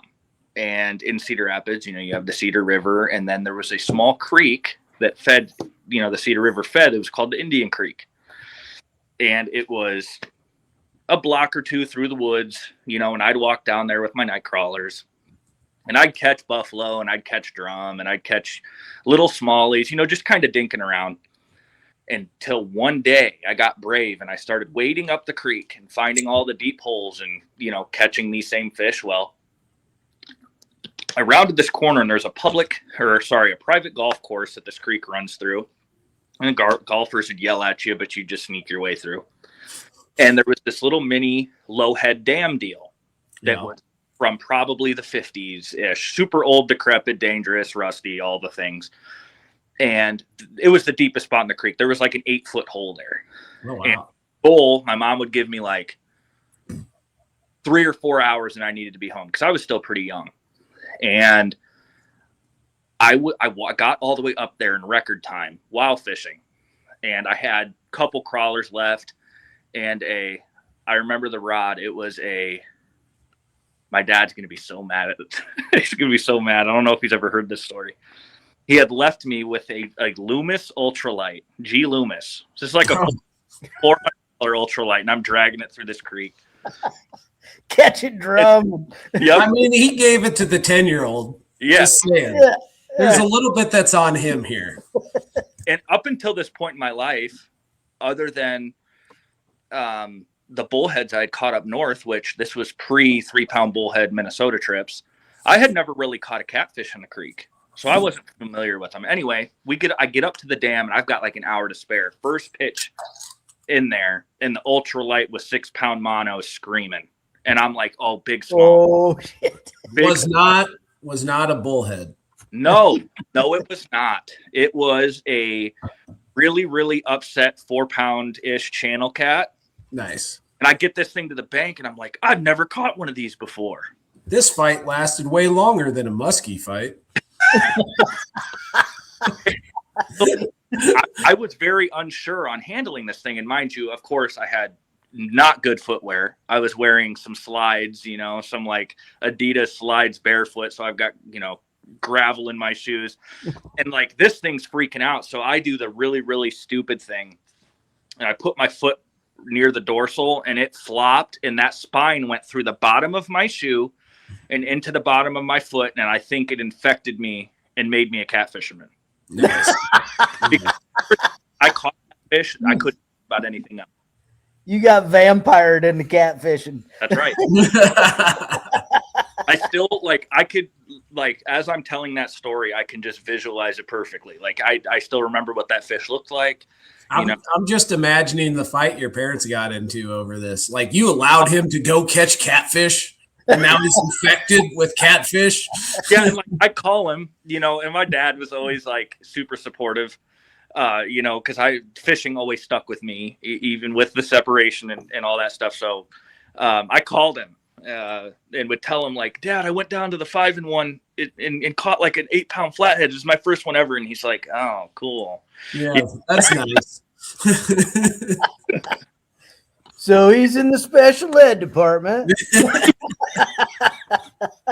You wouldn't believe how many times I get that question though about like why catfishing? Because people, like I said, I'm writing my own story, but my dad, like a lot of people, oh, you're Steve's son, and they're like, catfishing. What happened? Are you guys okay? And I'm like, yeah, we're fine. It's just a different way. I'm sorry. Yeah.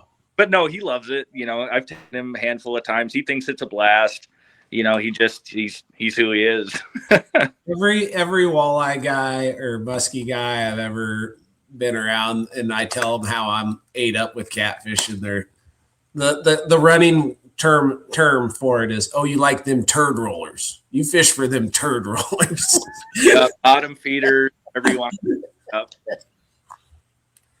No, I mean, I think muskies are, I get it, because it's like, I call flatheads muskies with whiskers. Like, there's that like, it's the journey, not the destination. Like, you just enjoy this process of Yeah. chasing this fish that's such an asshole that it drives you up the wall, because as soon as you think you got them dialed up, you don't. And I will totally concede that muskies are more difficult fish to catch overall than a flathead. I saw you catch 2 50-inchers in about 8 minutes one day. Truthfully. They didn't go 50. It was like 49 and a half, and it bothers me a little bit that it didn't go 50. But that might have been 48 then. But that's happy bycatch. Like, I wasn't musky fishing. That's kind of my feelings about. I was walleye fishing. My feelings about that are similar to the guy who catches a giant flathead throwing a swim bait for walleyes. You know, like, you caught the fish, you fought the fish, you landed the fish, which is impressive, especially on that tackle. But did you really catch a flathead? Or in my case, did you really catch a muskie? I think there's a lot of value to catching the fish that you're targeting. Yeah. Oh, absolutely. And like seeing my dad, and from a young kid until now, because I still hop in the boat with him, you know, because McBride is right across from Corville. I was just saying, I hope you fish with your old man. You're just down the road. It's just, I mean, he is a muskie fisherman, but give him a break. Yeah. He doesn't know better. You're right. Like the intentional like targeting of a species and like watching him in his environment, like watching my dad at his craft, it is. And then like when you catch, it's just there's nothing like it in freshwater. I mean, okay, just muskies do incredible things, and they are just an incredible freshwater species. So like I fully suggest that both of you, if you ever get the time or get up this way, to give my dad a shout. And I really don't think you'd regret it. I've never caught a muskie targeting muskies. Like, all mine have been walleye fishing bycatch. Every single one of them. So to go out and catch a muskie while I'm trying to would be a totally different experience, and that'd be really cool. Yeah, it's special for sure. It's something. They are assholes. yes. And I need the 8-inch sucker on a bobber muskie fisherman. That'd be my forte. that would be more up my alley. I could enjoy more of these. That's right. I wouldn't have the claw hand at the end of the day, you know, from cranking that bulldog in, you know. Yeah, some of the jerk baits and swim baits and things he throws are just absurd. I bet. He's had 2 shoulder surgeries. I think the lure side, first thing I'll say is muskie guys are the craziest fishermen, most obsessive fishermen. Absolutely. I don't think it's close. I think walleye guys are the closest. Yeah. Flathead guys are right up there, maybe a little more. You just don't hear about it. Flathead guys are quiet. Like, I'm the anomaly. I'm like a loud flathead guy, and I'm shunned. A lot of things, yes. Yeah. And I'm shunned by a lot of flathead fishermen, which I'm shunned by a lot of people in general. So, you know, just take a number at that point in time. But muskie guys are they'll go to the most extreme measures in a variety of landscapes, like physically extreme, financially extreme, you know, like relationship extreme. Like, they push the envelope to pursue this stupid fish, you know, like that's why, like, well, I'm going to share like a warm fuzzy moment I had with my dad last summer. Mid-Iowa Anglers did a tournament here at Corville in May, a couple days before my birthday. And my dad didn't have anything going on. And I was like, hey, Dad, come fish this tournament with me. Sure. And I told him, I said, I'm going to go full guide mode on you. And I want you to give me an honest assessment. And anyway, caught a bunch of fish, talked about a lot of non-fishing stuff. You know, it's my dad. We ended up getting 3rd, which was cool, whatever. And I remember we were leaving the parking lot after the weigh-in. And he looked at me and he told me, I was like, so Dad, you know, you remember I told you this was like the full experience, you know, what's up? Like, how can I be better? You know, whatever. And he just looked at me and he's like, you have the gift, and didn't say anything else. And that is probably my all-time moment ever. So that's like the most cryptic. I see the cryptic thing that you're getting at. Yeah. And like, I don't mean to make it sound like my dad's this like scary guy, because he's not, but like, he's not one to be like, you know, because I'm his kid, you know, yeah, Mike, you're the best thing since sliced bread, and you don't have anything to work on. He just said that, nothing else. He just, like, I was just like, oh. Now, is that what you heard? And he really said, "Are you gifted?" So just to clarify, he's very intentional. So no, when my dad, there's something that my dad doesn't like especially being his son, he'll be like, "Hey, that was the dumbest thing ever." You know, I'm trying to keep it somewhat like PG-13ish, but understood. Yeah. He's very good at making his feelings known. So, but yeah, I just wanted to share that too. I know he's probably watching. He's probably like, "What the hell are you telling him that for?" But so, are you like, is you and your family, your dad, your mom, is Iowa where you're all from, or because you said your dad was in Canada, Wisconsin, Minnesota? Did the fish take him there, or like where are your roots? So I'm born and raised Cedar Rapids. I live in Solon now. Okay. My mom, Cedar Rapids also. My dad actually grew up in Chicago. Got a he walked on, played football at Iowa. Met my mom there. And that's Go Hawks. Go Hawks. Hell yeah. Yep. And we're Chicago sports through and through. Both sides, even after the separation. Yeah, I'm Cubs fan, Bears fan, the whole bit. I know that's probably going to make some people mad, but whatever. We got two Cubs fans, Bear fans on here, and I do make people mad, I'm sure. I don't know because I'm busy working on my stupid boat. So. Yeah. But yeah, no, the fishing took him north. Especially like after my parents had separated, he started in northern Minnesota there on Mille Lacs. He did a lot of work in Wisconsin. Also, my grandparents are from there. They're both passed now. So I spent a lot of time in Wisconsin growing up also. They lived on a lake, so that was awesome. Yeah. And then my dad spent a lot of time Lake of the Woods, walleyes, muskie, all the things. So yeah, I kind of got a little diverse background, but all somewhat close. Yeah. It all stems from the Midwest and expands from there. Yep.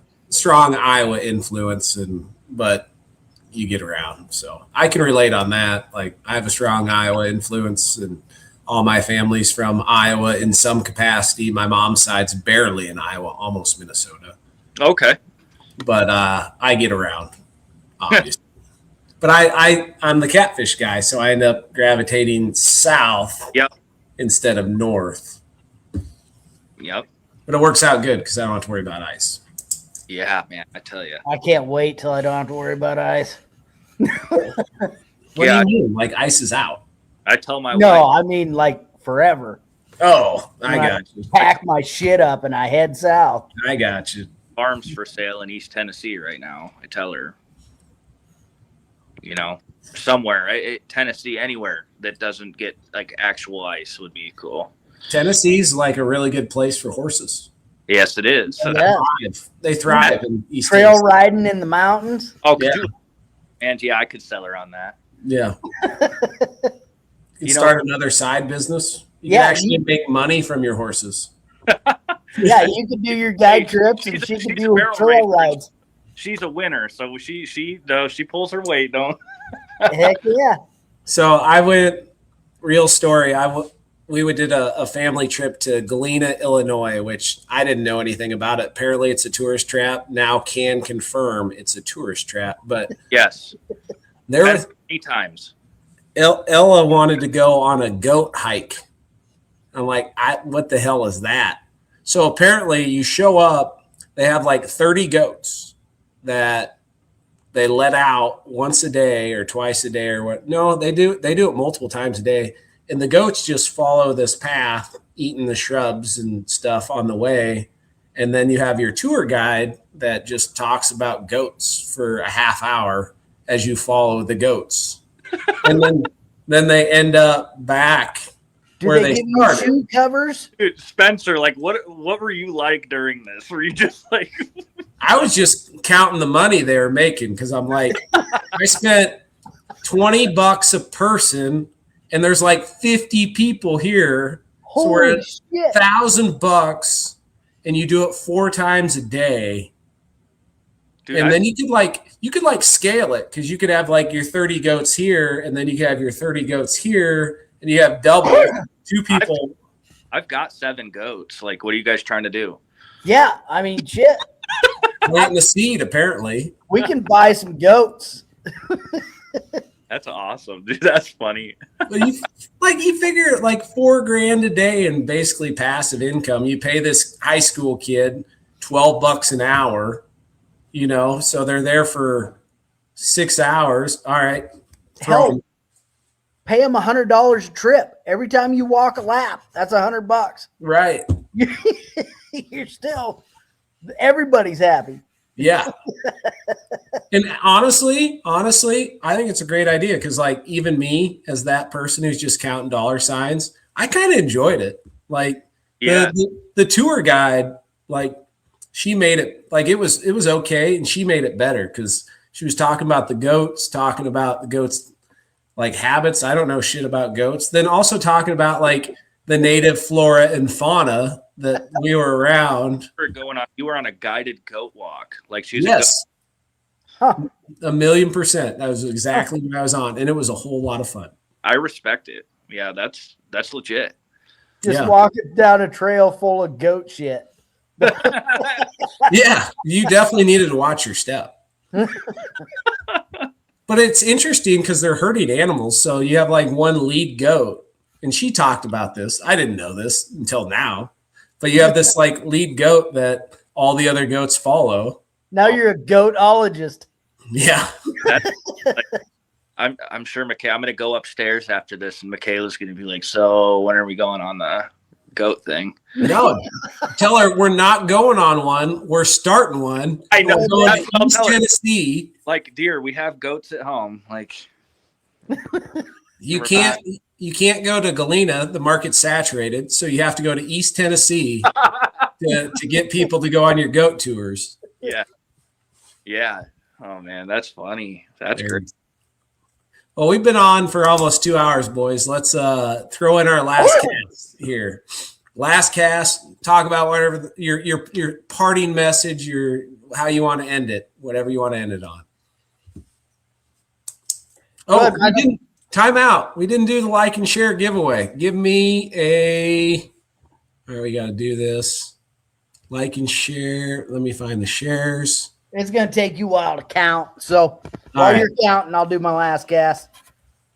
Michael, it was a pleasure, buddy. It was nice talking to you. It's nice to run across guides because most of us think alike and act alike. And, we all have a normal frame of mind, I guess, that we put other people before ourselves. And that kind of is the type of person I like to hang around myself. But, good luck on the rest of your guide year. Are you pretty booked up, or are you needing some people? Yeah, I'm about into mid-May right now. Nice. Hell yeah. Oh, give me. Sorry, I counted, and I don't want to forget. Give me a number between 1 and 25 that is not 23. 14. 14. Oh shit, it's gonna take me a minute. 1, 2, 3, 4, 5, 6, 7, 8, 9, 10, 13, 14. James, Michael, how can they get a hold of you if they want to book a trip with you? So currently Tackling Cats, we have a Facebook page. My phone number is listed there. We take personal messages, email, any of those things. Tackling Cats, Guide Service and Outfitters. My good number to get a hold of me, 319-310-1274 is a good number to reach me. And the best time to call him is like 2 to 4 in the morning? Yes. Anytime. I'm an 18-month-old, a 7-year-old, and an 8-year-old, so I never sleep. So. Yeah. What's your email to get a hold of you too? Michael Jonasy at iCloud.com. It's real basic, real easy to type in. And I respond. That's something I pride myself on too. You're not going to be waiting long. If you send me an inquiry, I'm going to get back to you as soon as I can. We offer 4 and 6 hour trips. And if you want to, I've had people who just want to stay on the boat after the trip's over, and, we just figure something out from then. But yeah, there's really no time limit, but those are just the windows I like to offer. I still do have a full-time job, but I do weeknight trips also.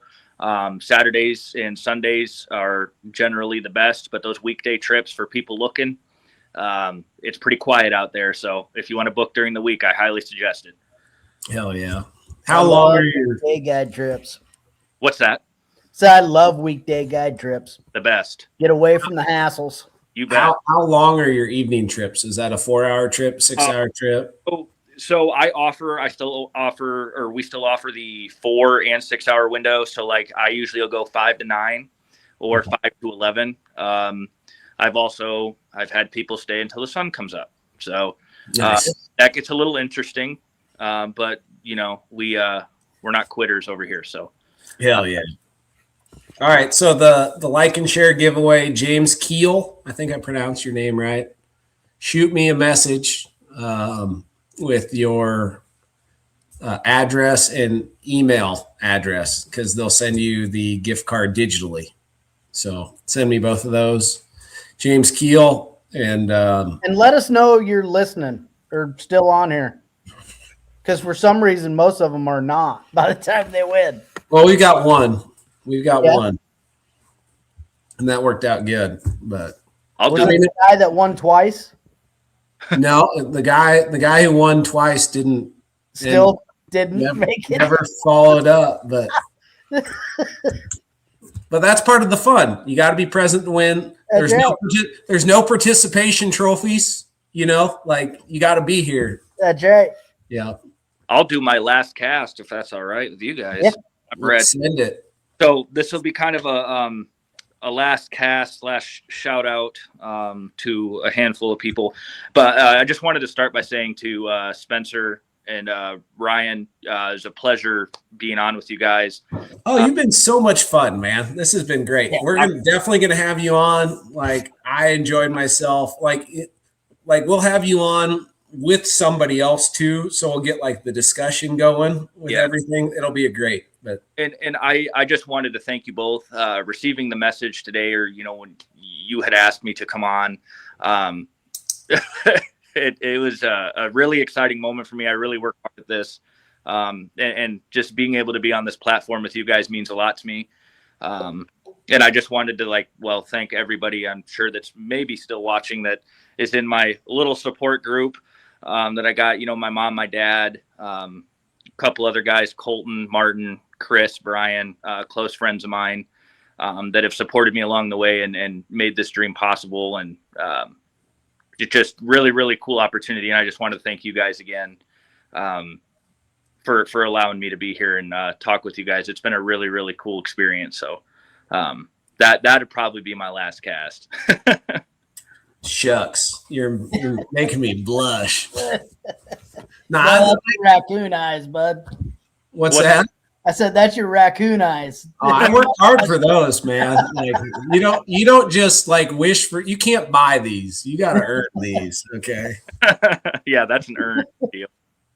No, that's cool. I appreciate it. I just want to get real people on here. You're a real dude. You're a real fisherman. You're a real guide and all that stuff. And we've had real conversations that have been a lot of fun. So I appreciate you hopping on. Appreciate everybody listening. Ryan, what's your last cast, man, before I wrap her up? Oh, it's go time. The Ice Out Channel Cat are going nuts. There's been quite a few flatheads, more than I would call normal being We've caught. had more 80-degree days than what's normal. Yes. Yeah, that too. So that warm weather gets those fish stirring around, and there's enough people out there fishing that they're going to get caught. So I'm excited. I still haven't even got my batteries in my boat. My boat is still winterized. So that's my weekend plan is get everything going and on the water somewhere this weekend. What does it mean to winterize a boat? Yeah, I don't get it. Yeah, what's that mean? Yeah. It means I cry for about a week straight and I put it in the barn. But I gotta get the batteries out, get them charged up, throw them back in, make sure everything's good, and then go beat the piss out of it and have some fun. Hell yeah. Fun fact, I put 100 amp hour lithium in the front deck of my little boat. Nice. Yeah. So basically infinite spot lock on the little boat, and I am jacked up about it. Yeah. Oh, another partial last cast thing. Ryan, buy my boat. I would love to, actually. Yeah. Well, we got suspension seats waiting for it. We got a graph waiting for it. Well, it comes with 2 graphs. You talking about the? It's got a Lowrance on the front. And what's on the dash? Okay, so we've got the Eagle Eye forward-facing deal on the front with a pole and mount. Yeah. We've got a 12-inch Lowrance on the back, which I use for my sides. I watch the side scan as we're dragging. Mm-hmm.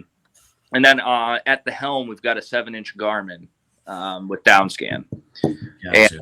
and 2D. So I know it's kind of a hodgepodge, but it's worked well for me. And then it's got the Tarova on the front that's only 2 years old. We've got 100 amp hour lithium for that, and an AGM starting battery, and yeah, multi bars and everything come with it too. So what about rod holders? Rod holders. What about live well? What kind of live wells it got in it? Okay.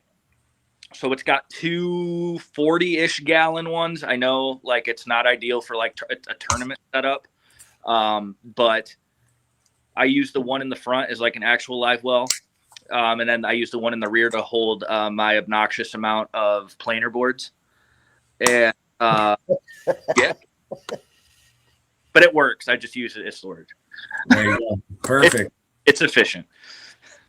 All right, you guys can talk about this more later. I appreciate everybody took time to watch. This was a lot of fun. Yes. You got a $500 offer. They're lowballing the lowball offer right now. Oh no. But yeah, thanks for everyone who took time to watch. Same time, Wednesday, 7 p.m. Central Standard Time. Next week, we got Micah Burkhart back. Nice. And then a whole run of fun guests after that. I said we got Jesse Lance after that. And then we got some other good ones. And there's going to be some cool stuff happening between now and then, like the Sea Arc Invite. And we're going to have some people who are fishing the Sea Arc Invite on here, hopefully to talk about how they won it. It'll be a good time. Thanks, everyone. We'll do another like and share. It'll be the beginning of every month. So Tiny Boat Nation's doing like and share the first podcast of the month every month for until they tell me not to, which I'm not getting anything. So it's all for you guys. Like, we'll see how long it goes. Number 12, Spencer Bauer. Yeah. Yeah. You've won it 8 weeks in a row. Weird. All right. Have a good night, everyone. We'll see you around. Appreciate it. Yeah. Thanks, guys. All right, guys. Thank you. Bullhead.